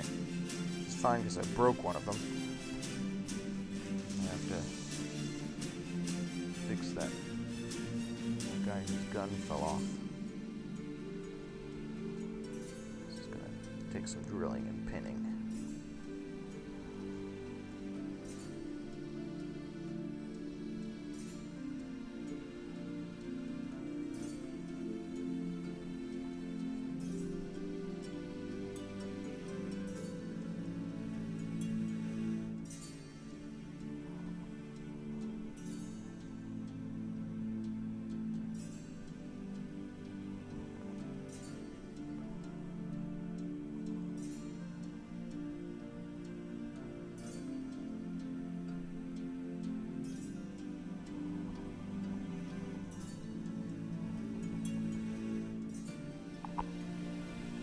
I think your English is spectacularly good. Certainly, my German would be a lot worse, so I don't think you need to apologize.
Probably touch his belt buckle with silver or something to make it pop when I get to that. Oh, this guy's got belt pouches. He's got some like ammo on a belt pouch here.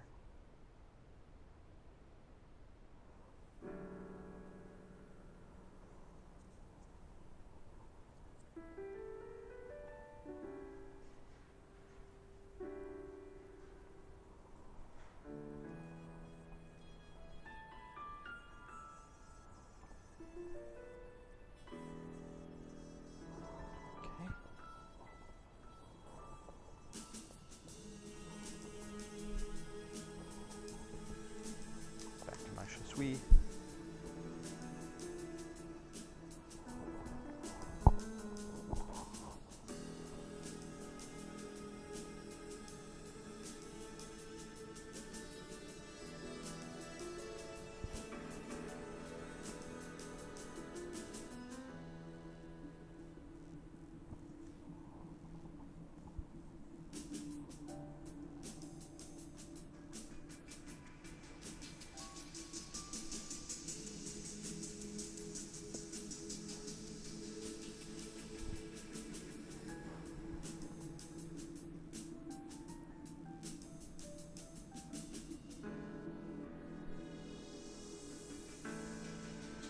done with this, the dark gray bits that I'm doing now, I'm going to start working on their jumpsuits, which, as I said, I'm doing in green. So that should be fun to do.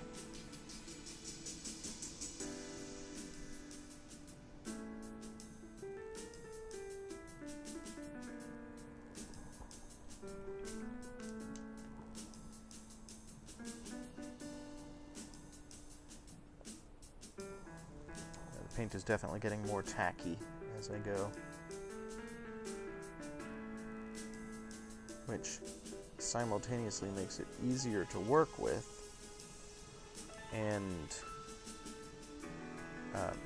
more, I don't know, thick on the model. So, I don't know, it's a trade-off.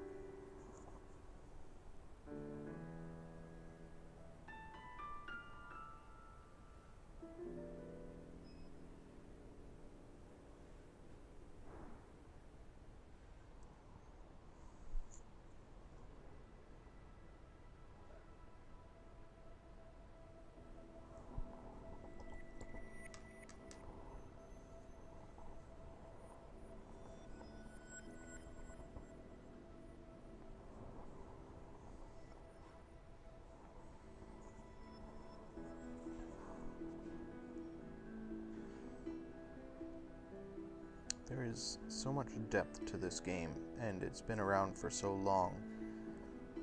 The folks in chat are talking about rules changes to Tau going back to 6th edition or so. And I'm like, man, I'm just getting into this now. 8th edition is my first edition of 40k. I know there's decades of fluff that I need to catch up on, and it's kind of intimidating at times.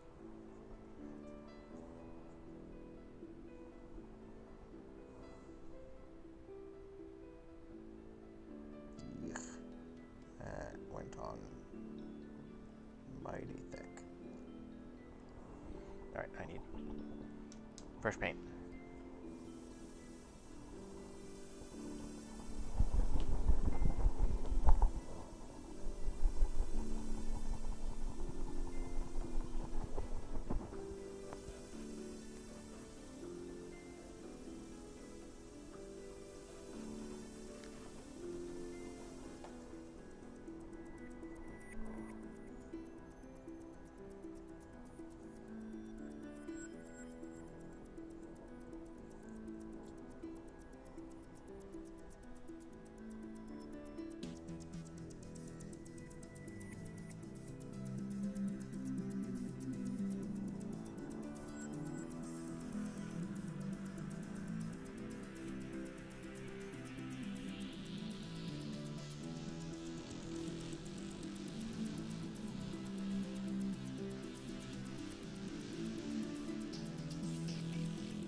Chose the right music for today too.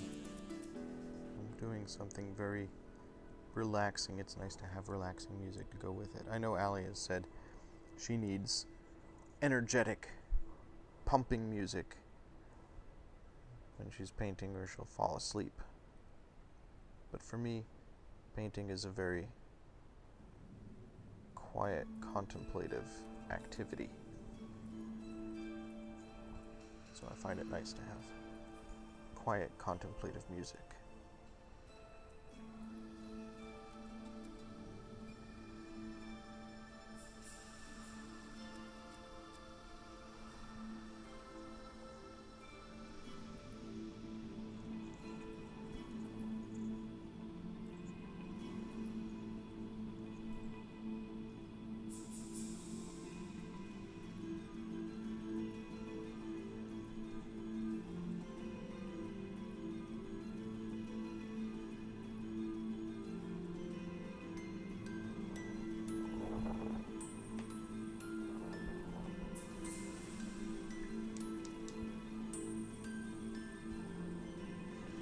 So I feel like I've watched enough 40k unfold in the store to have a basic concept of how some of the different armies should operate.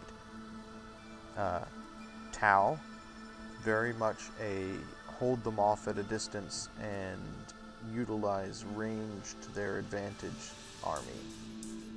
The folks in chat are talking about Tyranids, and Nids are definitely a swarm, where they want to close as fast as possible and take things on right in your face. I believe I'm correct on that. Same for orcs, it seems. Orcs are often something that you want to get in as close as possible, surround your opponents and just smash them.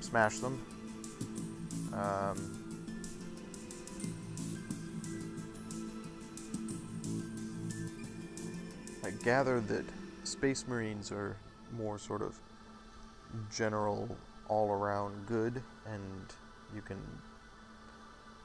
build your army based on what your preferred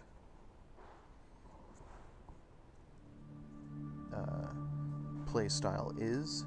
I could be wrong.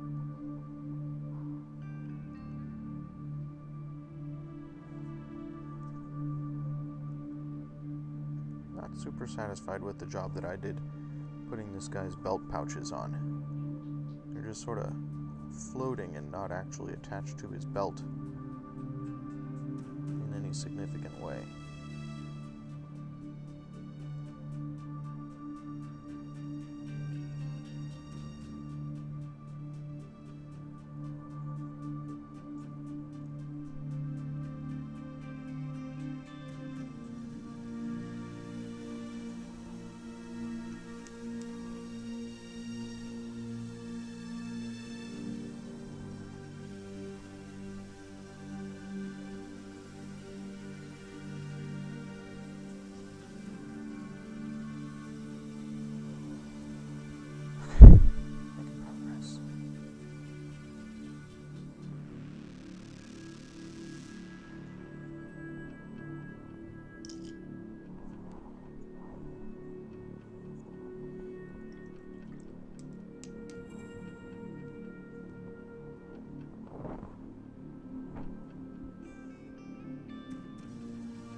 I am looking forward to actually playing some Kill Team with these dudes once I've got them painted up.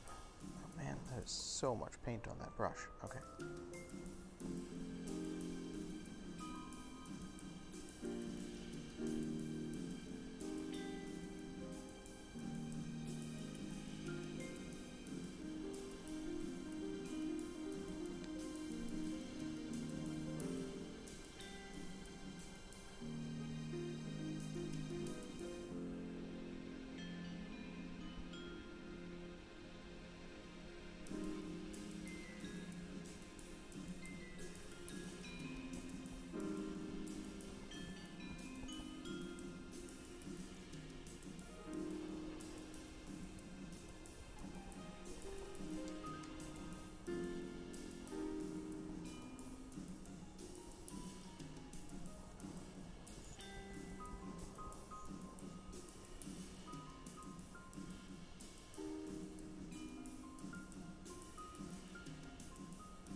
So, I gave this guy some extra ammo on his belt here, and I have to say I'm terribly amused that his space shotgun apparently uses regular shotgun shells.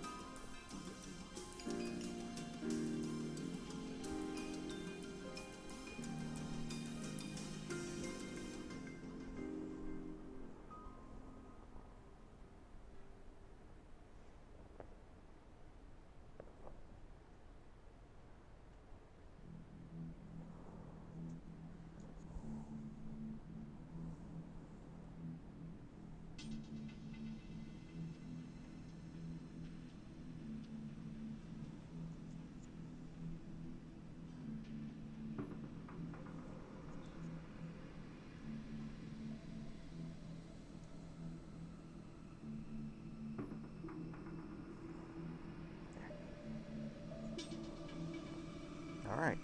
Oh, I didn't do his straps on his left leg.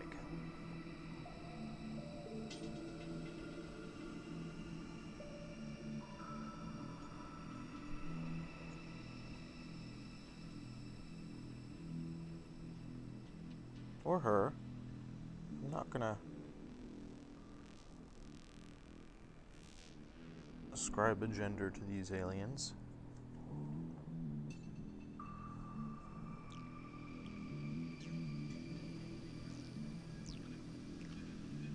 I feel like space communists don't have to be him or her.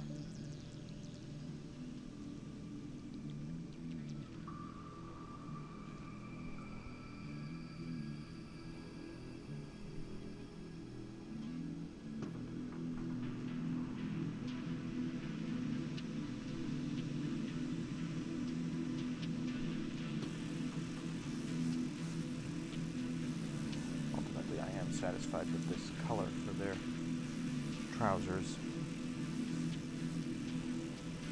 Probably just do their guns in this same gray.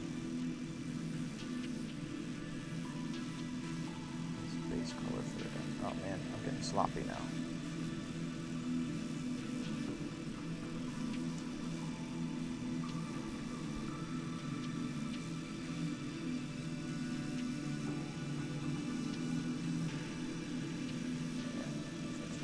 I fixed it. It's okay.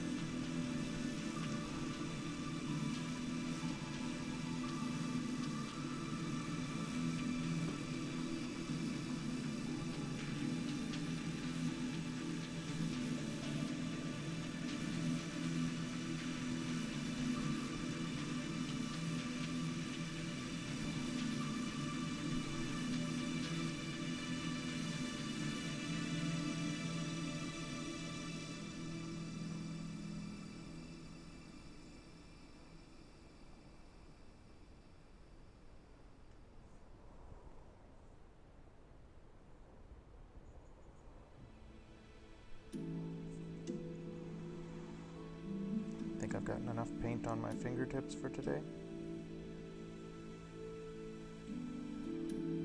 Most of that was from the exploding paint bottle incident. But that bit there, that's from just now.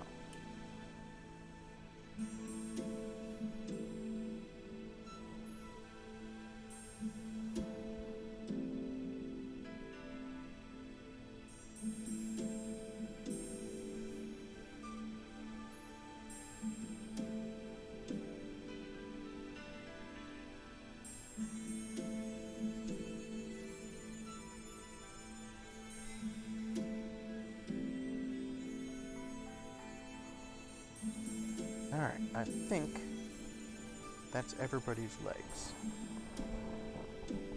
Let me consult my guide to decide what I'm going to do next.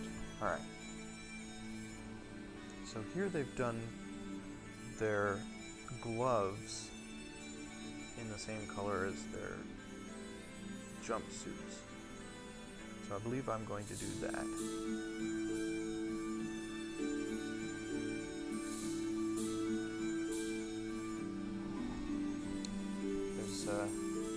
Gray on the back of their guns there, and on the bottoms. I'm going to do that in the same color that I've just done all their spats in.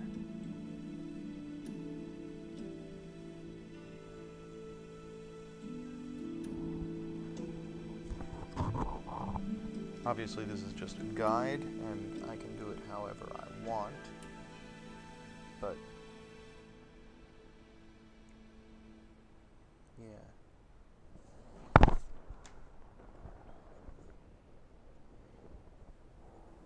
As long as I've got the gray out, might as well get in here with it and do some stuff.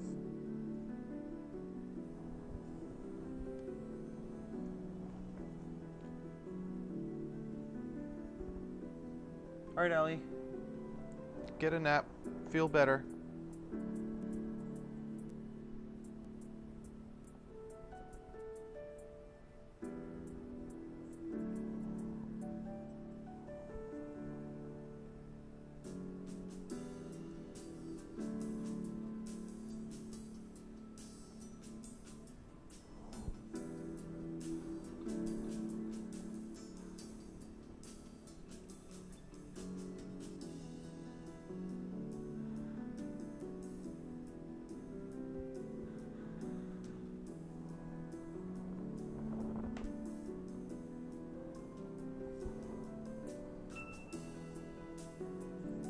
Yeah, Allie was going to be on stream with me, offering me painting advice and keeping me company today, but she was not feeling well today, which happens.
This is where I should have, or I contemplated painting the pieces before assembling my army, and ultimately chose not to. And getting some of these difficult in behind the bits angles is going to be tricksy.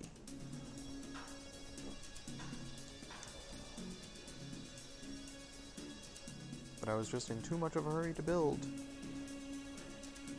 I wanted to get figures put together.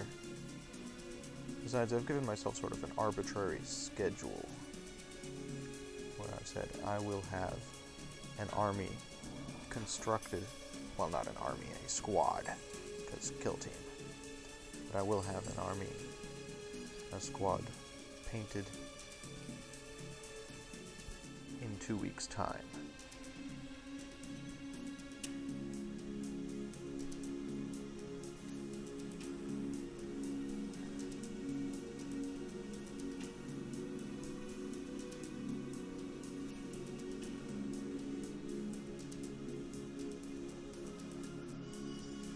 Luckily, there's only 5 members of this squad. It's a relatively small squad.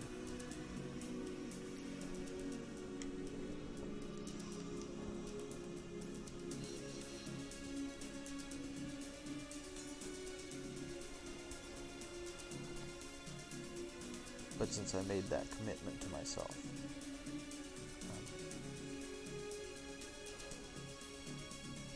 dedicated to getting everything painted up pretty quickly, so that meant less precision.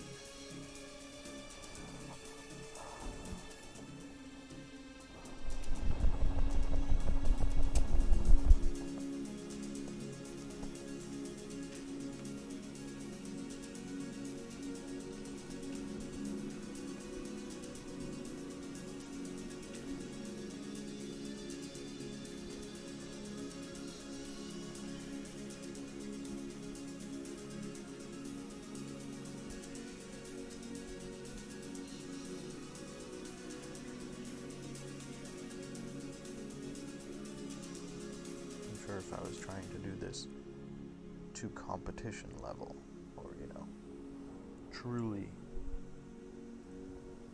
bring them to the next level, painting the bits before assembling them would be key. Also would have done a much better job trimming off the flash.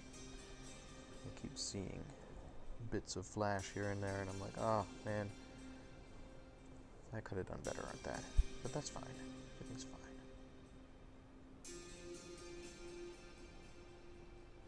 And yes, I've decided to do their backpacks in gray. We kept it gray. They do have a lot of detail on their backpacks, so I'll probably go in and touch them up with some cool additional colors. But for a base coat, just do gray. And look at all this detail. These little fins here, vents.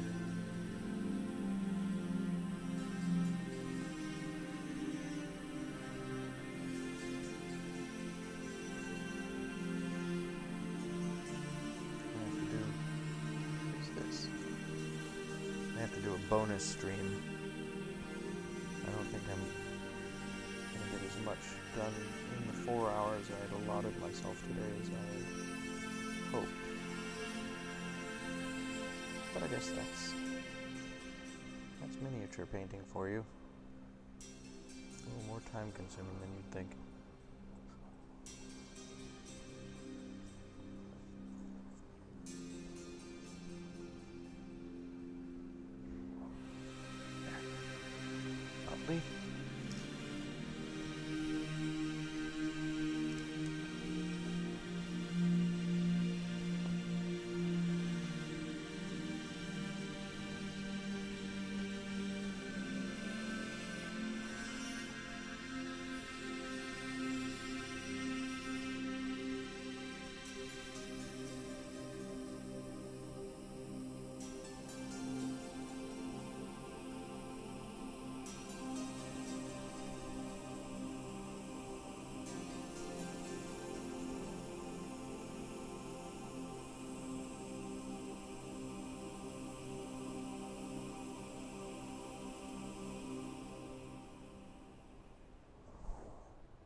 Yeah, when I was planning this stream, I chose a time slot that I felt would be friendly to viewers overseas. We used to do a Magic stream, Magic the Gathering, on Tuesday afternoons for a little while. And because we were doing it like starting at 4 p.m. Eastern,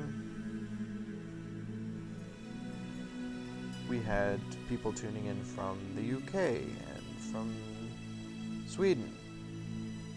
So when I chose a time period for this stream, my Newplay 40K Learn to Play the Game, I was like, I'm gonna choose a time period when we can have some folks from overseas tune in.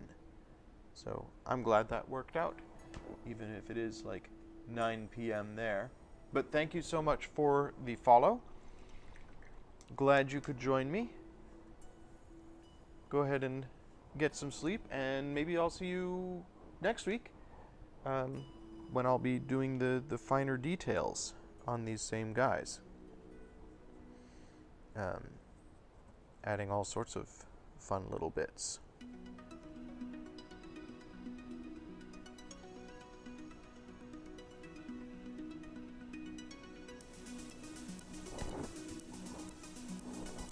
I am going to enjoy painting. Thank you very much. And then after this, I have to go home and make chicken soup for my wife who is sick. So, I don't know what it is. It's going around. Allie's got something, my wife's got something.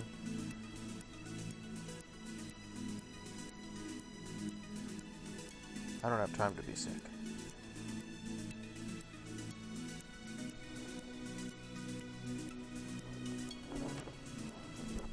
See you next time.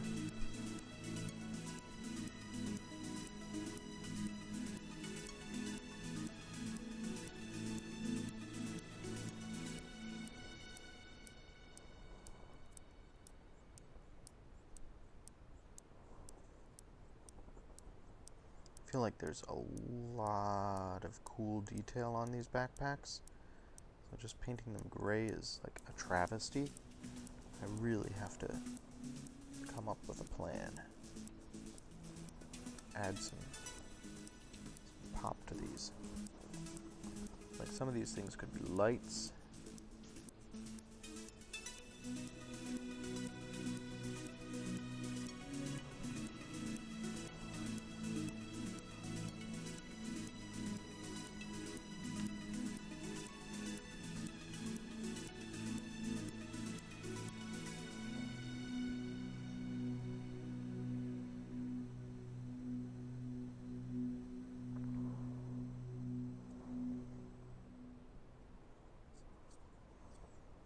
I'm just trying to get color on things right now.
Thickening up.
who's just tuning in. I'm doing gray on gun barrels.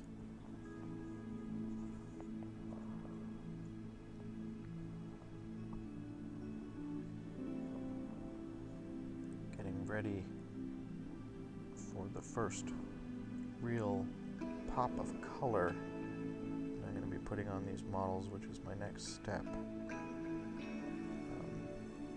I have decided to do this Tau squad with green highlights instead of the traditional Tau orange highlights. And that's what I'm going to be working on as soon as I'm done doing all their backpacks and guns. Which will take a little while because I've got 2 more figures after this guy.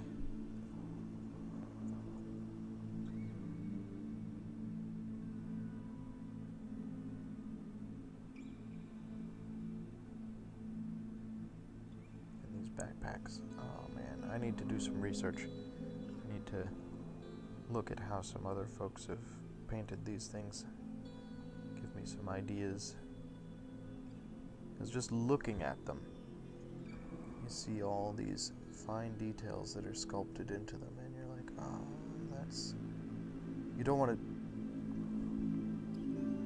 do more detail on the backpack than you've got anywhere else on the figure, but it seems sad to just leave it as a gray blob. It should have some character to it. And that's something I have to figure out. What am I going to do with all these cool areas on the backpack?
Nice to get back to painting.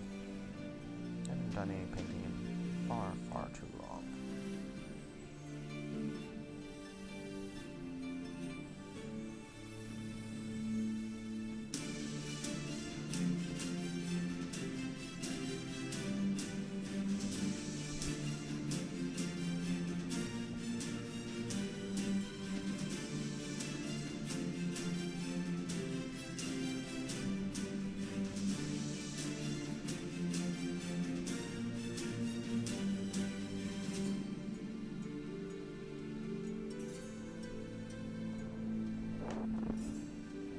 Hey Nate, how's it going? Glad you could join me.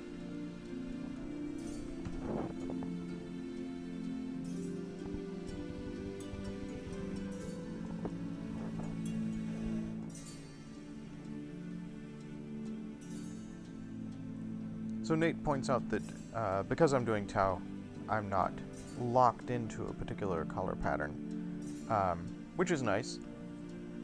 Even were I doing a more traditional army, like Space Marines or say, I probably would not do Space Marines in Space Marine Blue, just because I rebel like that. I don't want my army to look the same as everybody else's army. Might be inappropriate flavor-wise, but that's sort of the way things work for me. So yeah, I've chosen... Nate, I don't know if you were listening when I said earlier, I've decided that when I get to the jumpsuits for my Tau, and, you know, the color bits, instead of doing Tau orange, which I had initially said I was going to do, I'm going to do them in a green. I haven't quite figured out what green is going to work best, but I have a variety of greens to work with, because I like green. I'm going to do that when I'm done with guns and backpacks here, which is what I'm working on right now.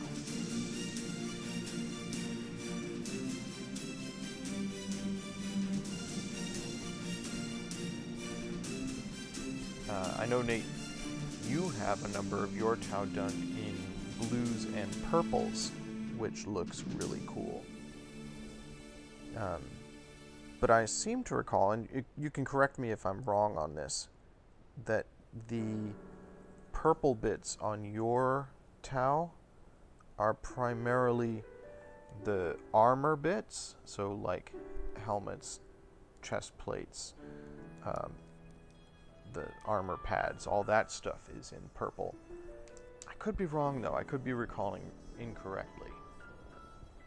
Purple and silver, that's right, yeah. Oh, I didn't do this guy's belt.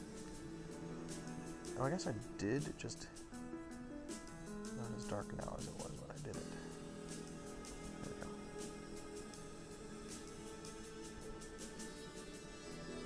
This guy's holding an armor clip. Ready to reload. I assume that in the flavor of 40K, it doesn't fire gunpowder projectiles. It's some sort of a energy clip, because this is going to shoot some form of energy projectile, but it serves the same purpose as a clip.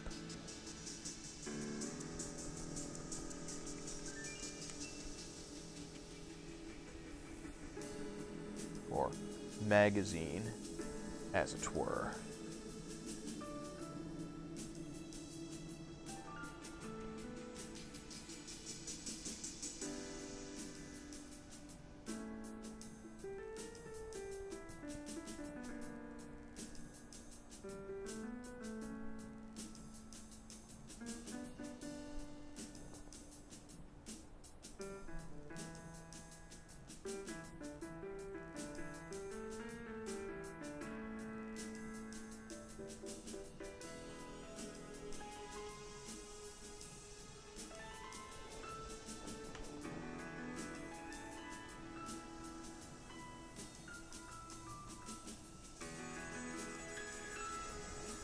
Alright, pulse rounds, Nate says, not projectiles.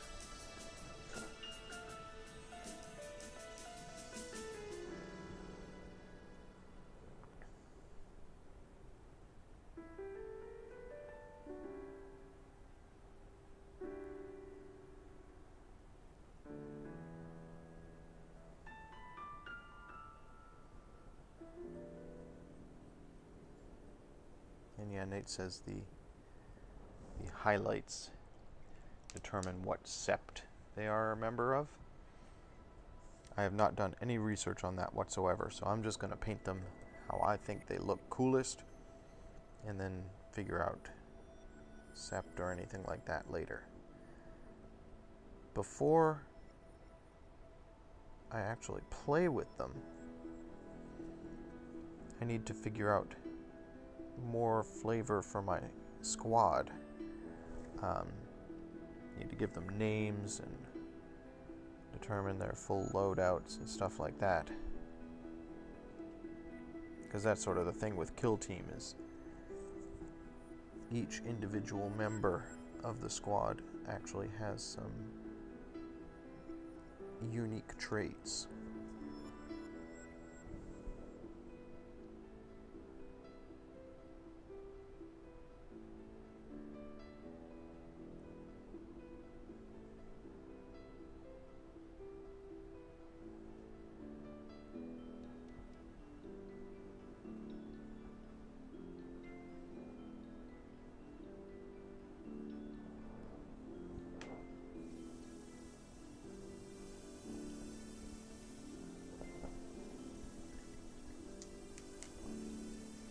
Yeah, internal consistency is definitely the name of the game. I mean, obviously I'm making a lot of choices about where to apply color, and then I just want to be the same across everybody in the army for aesthetic reasons.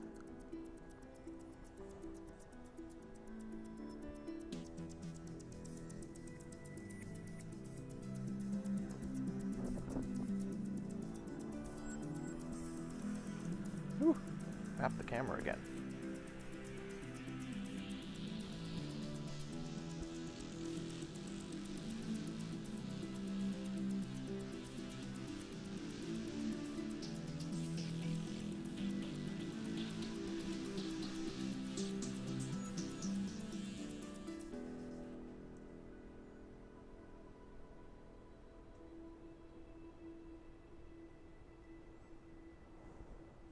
It doesn't look as if I'm making a lot of progress, but I feel like I'm making progress. I realize painting gray on gray is not really going to result in impressive results, but I've got their feet done. I've got all these little straps, gun, metal, backpacks, the base of his pistol, all those little bits done. I'm almost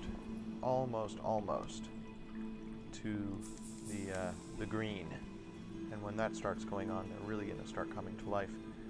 And then I have to do their armor, which is going to be in white. Like I said earlier, I'm not doing a lot of the details today, so highlights like lights and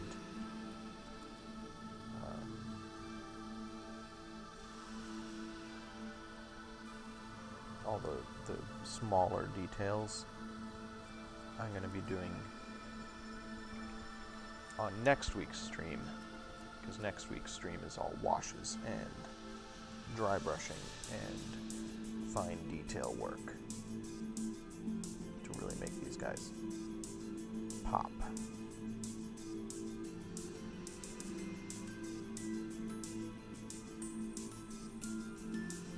Today was about getting a base coat on, and I'm making good progress on that front.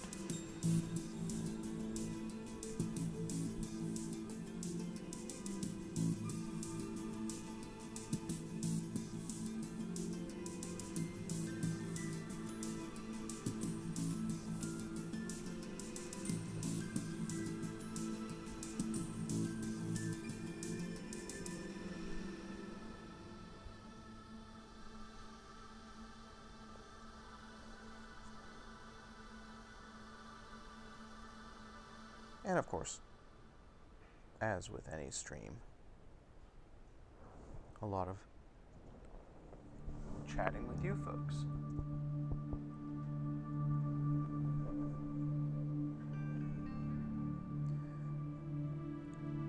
Oh, Nate, I don't think that you can claim I have a addictive personality or a predisposition to collecting things, where could you possibly have gotten that idea?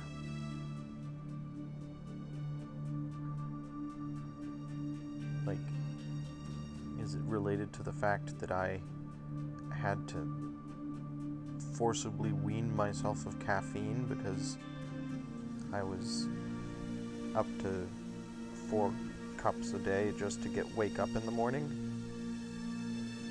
Or is it because I have more magic cards than anybody should have sitting in my apartment?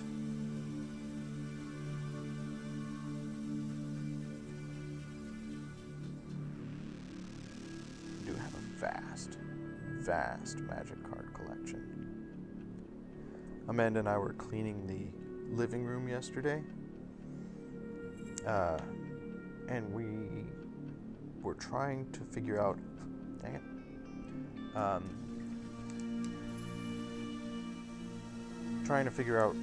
when the best time will be for us to start cracking the magic vault, which I have accumulated over the years. I have, going back to M13, boxes of magic and starter sets. And at some point, hopefully on stream, we're going to start cracking into those.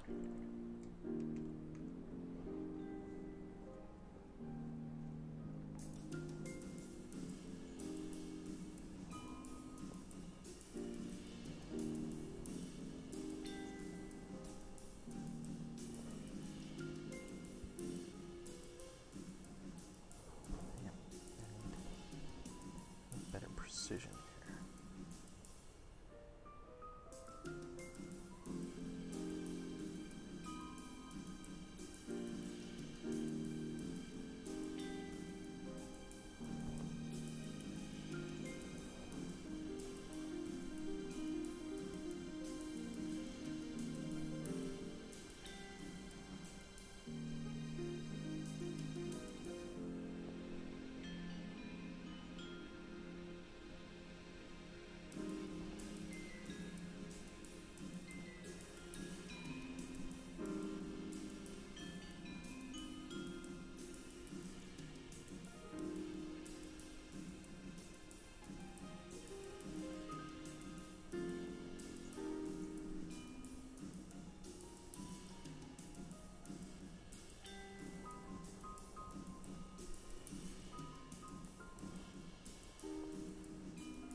Camera with a brush handle.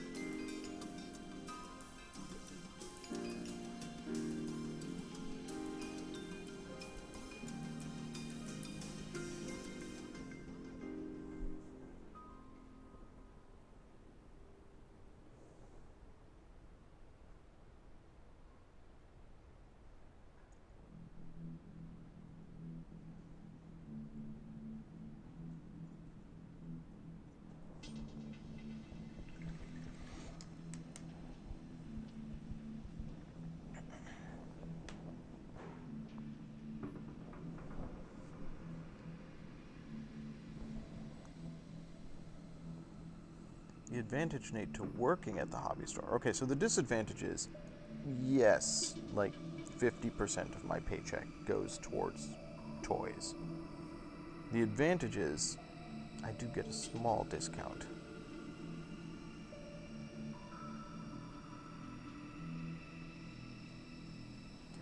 I'm just lucky that I'm a kept man, that my wife earns significantly more than I do, because otherwise I could not have all the cool toys that I have.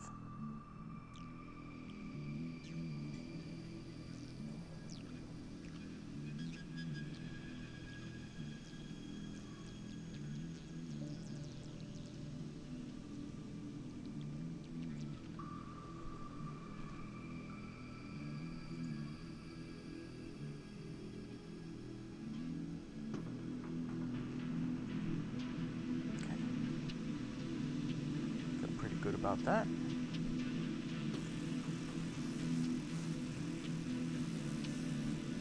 Let's break out the green. Get a fresh palette.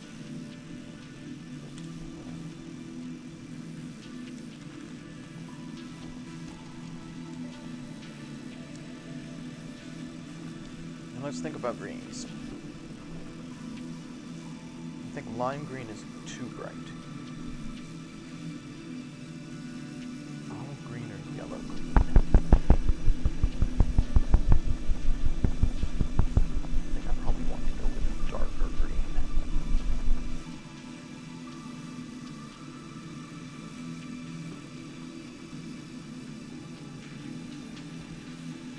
My other option is the sky green, which is very bright.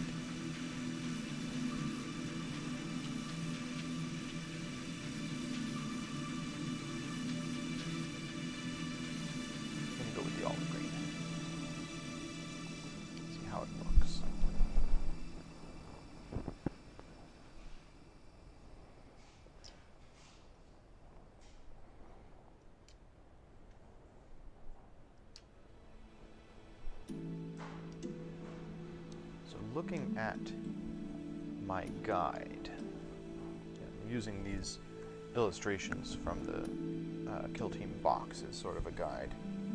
So they have highlights on their shoulders, on their shoulder shields. The Chasseurs have much bigger highlights on their shoulders, and that looks pretty cool, I guess. Their antennae are in the highlight color. Their jumpsuits and gloves are in the highlight color.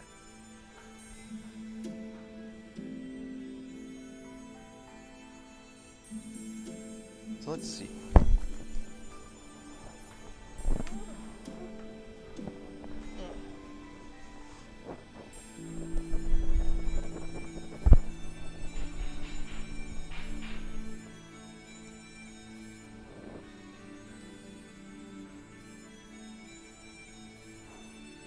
That's the olive green.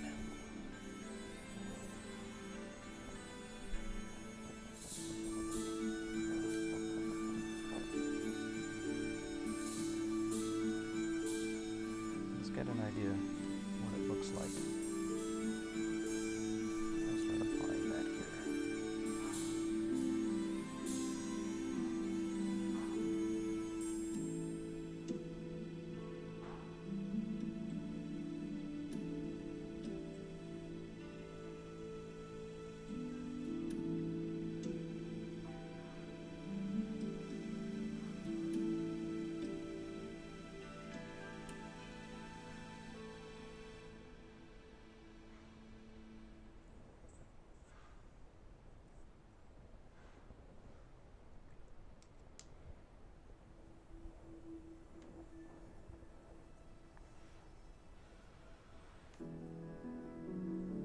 I also like green because, as Amanda pointed out, you can do some cool lighting effects with green and yellow.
got all these little armor bits that are going to be in white.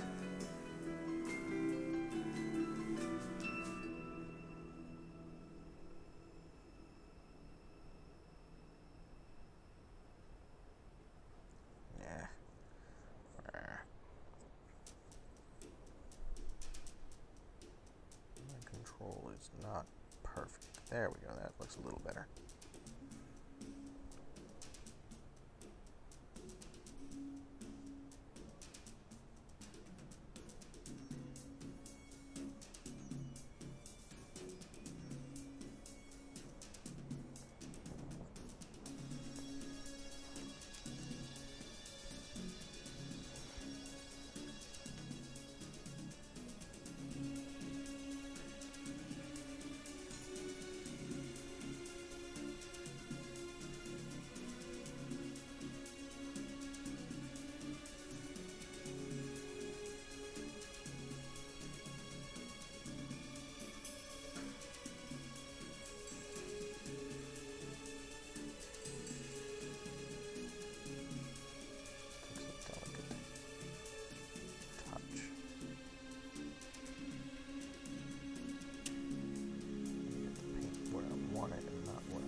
Some of these bleps where it's going outside the lines will be eliminated when I do a wash, because that obscures any number of little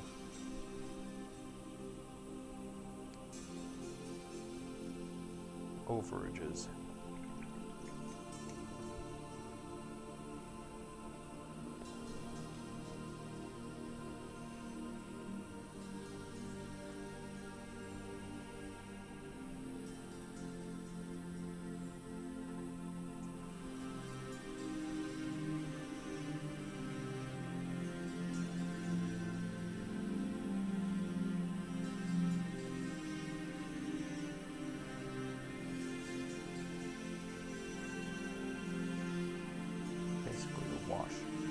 To the edges and corners, goes in there, and all these tiny errors just disappear. Washes are amazing.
is where you get to who cares level of detail.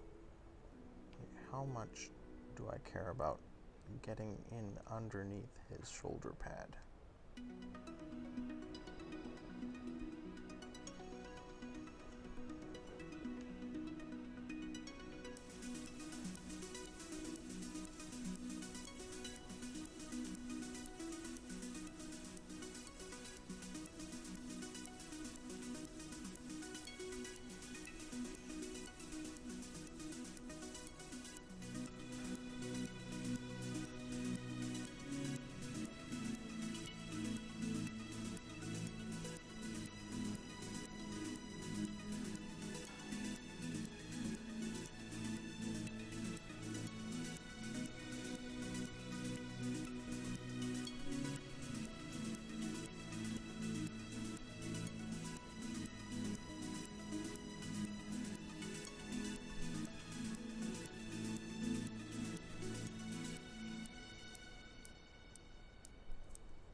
Went a little overboard there.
Realize I'm holding my breath. I'm doing these little bits here.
there.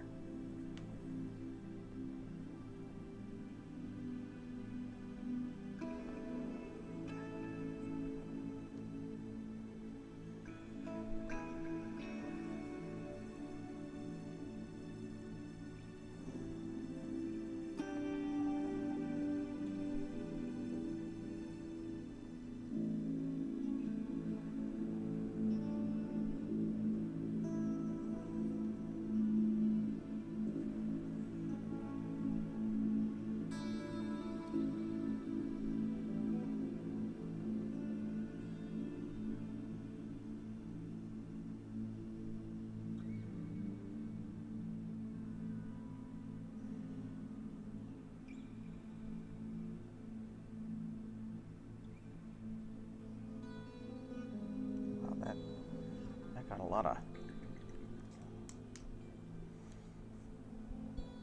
brush strokes into it.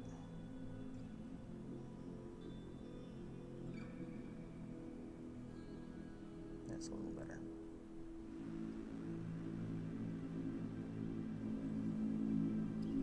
Okay. He's looking good. Next one.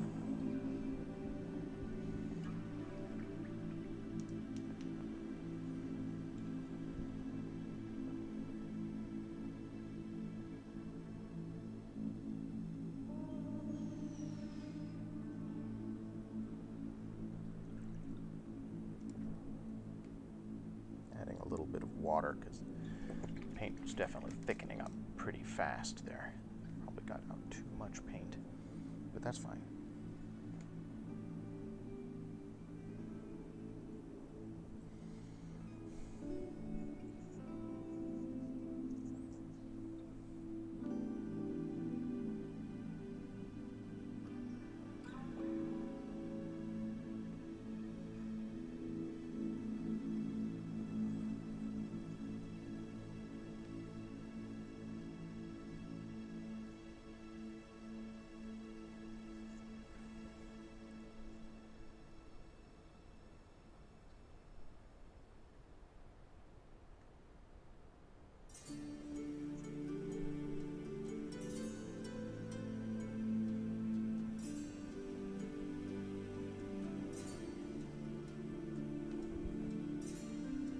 All right, talk to you later.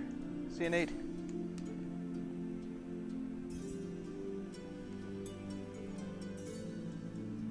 If there's anybody in chat who has any advice for me or wants to just chat while I do this, I've got another 45 minutes or so. Not gonna be time enough. There's just never enough time.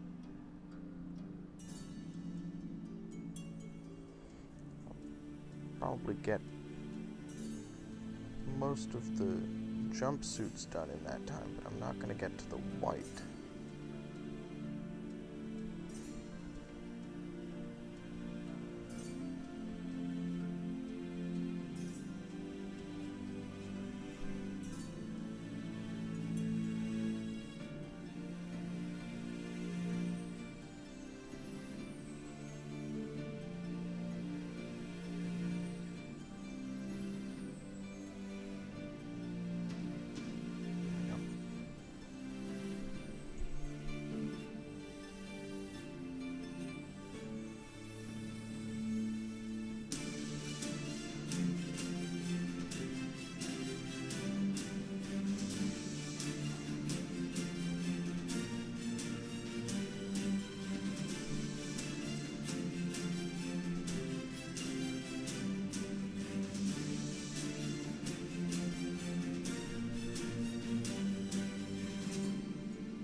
Detail work.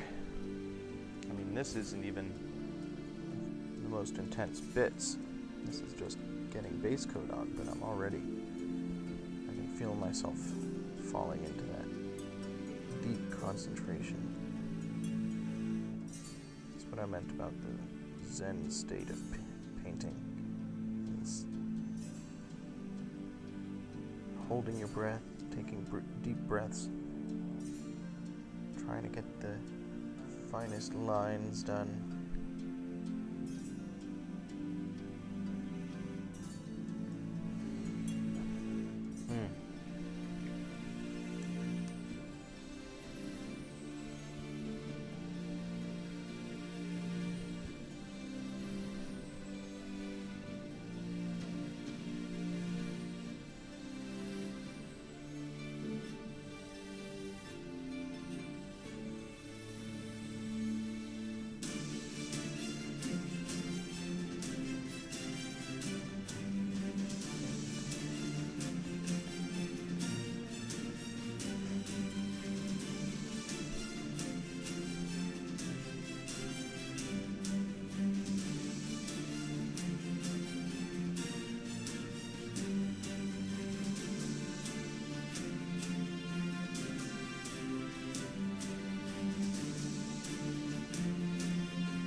Done.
very, very quiet now.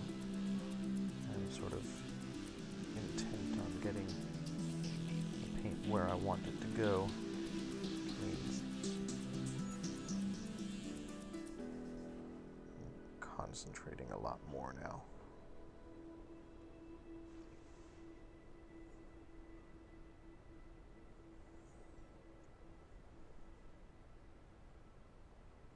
But I'm feeling good about what I'm accomplishing here.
Satisfied with that.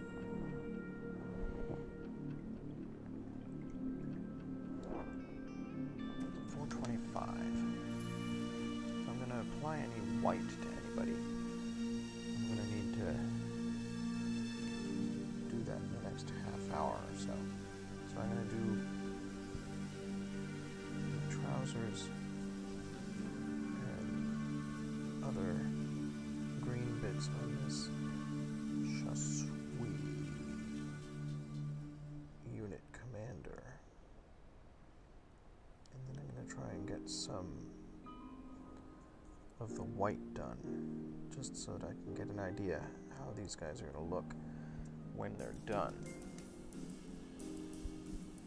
Oh, I forgot that, guys. insignia here.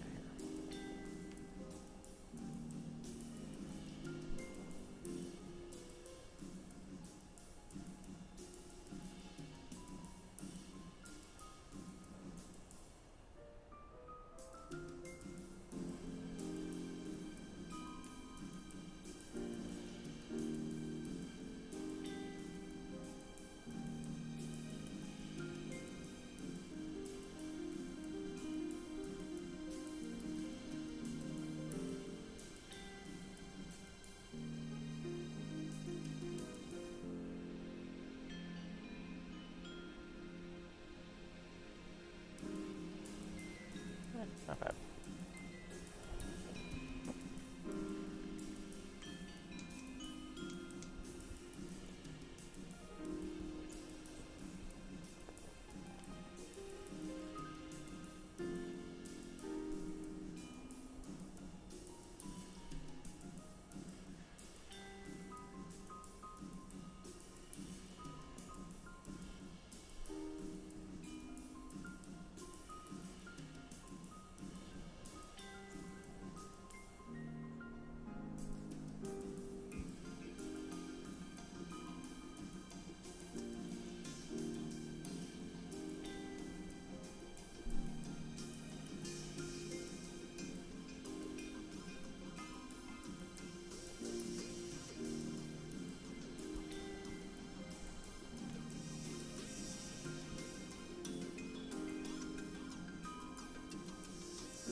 Just scooping up again.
I'm going to have to schedule another painting stream before next Monday. Perhaps tomorrow night I will stream some more painting.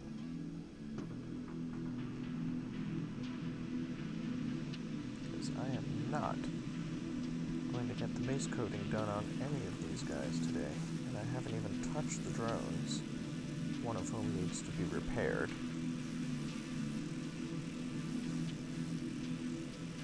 So yeah, so definitely need to schedule some extra time with you folks.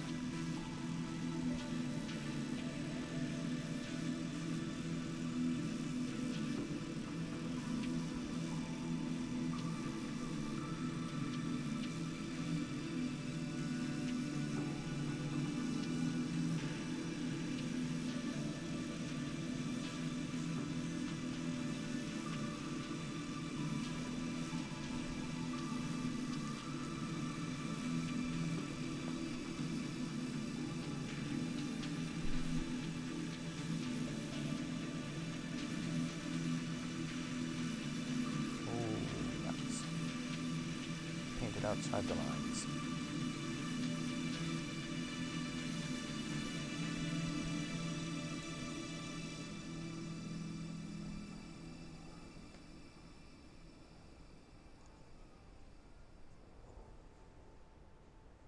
painted over one of the bands that's holding on his armor. I mean, not that it can't be fixed, it's just frustrating.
Some in his hair.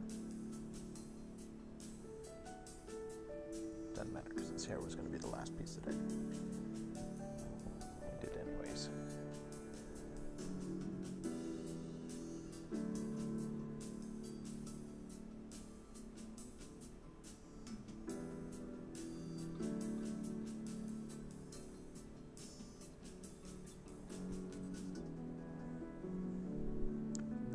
Contrast of the blue of his skin to the green of his antenna. I think it looks okay.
shoulder pad. Very difficult to move.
He's coming along. I'm going to be adding some white to him and to all of them next.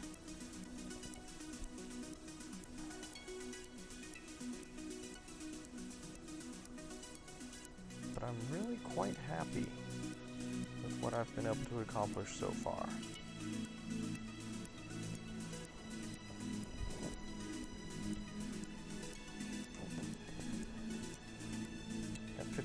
Left.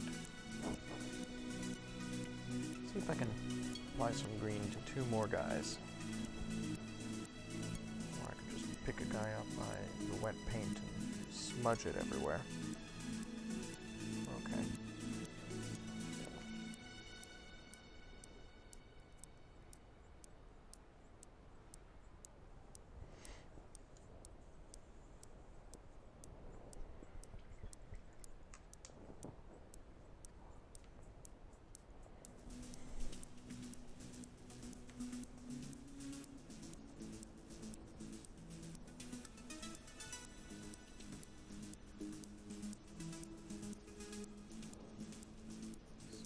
Tomorrow, I think at 7 p.m. Eastern, I'll be on again to try and do the white bits that I didn't get to today. Because obviously I didn't get base coats done. I haven't even touched the drones. I have to repair one of the drones. I have to paint the drones, or at least get a base coat on the drones. I have to finish what I'm doing with these guys, which is get the green in. I've only got this guy and one other, because I've only got 5 guys that I'm doing right now.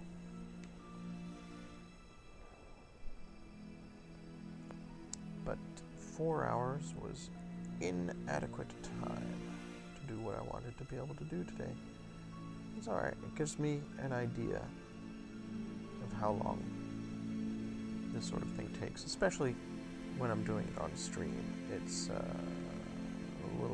takes a little longer when I'm talking about what I'm doing and chatting with the chat.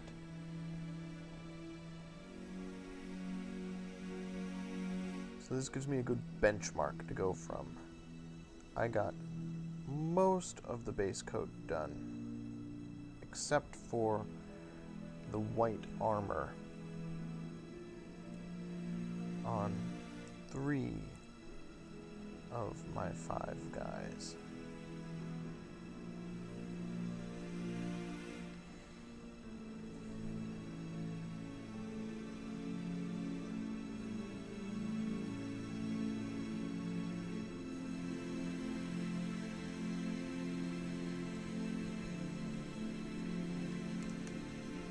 Hopefully tomorrow, 7 p.m. Eastern, I'll do a short bonus stream to get a little bit more base coating done. Or maybe I'll do it off stream. I don't know. It could go either way.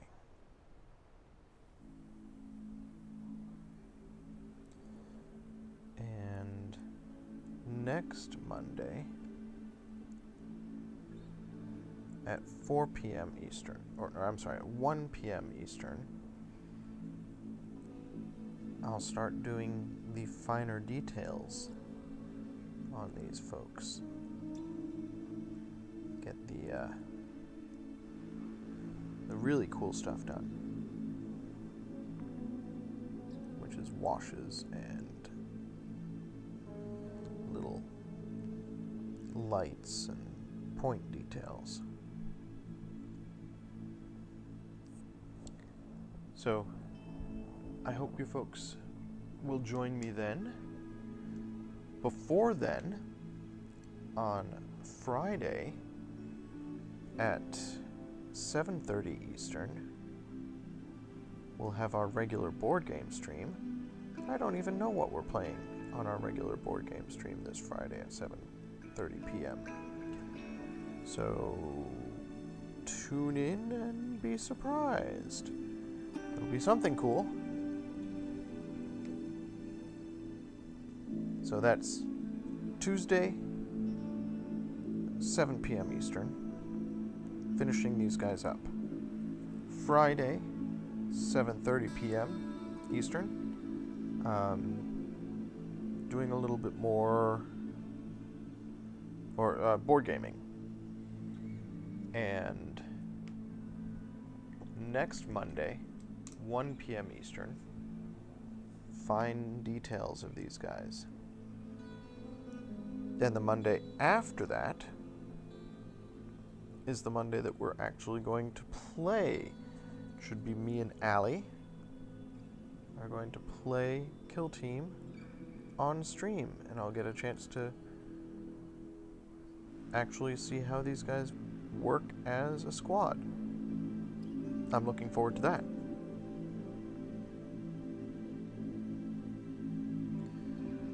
So until then, thank you so much everybody for joining me. I hope this has been interesting, and it's certainly been fun for me. I can't wait to play with these little guys. My first ever 40k army. It's been a pleasure, and I will talk to you guys next week. Bye everybody. Bye.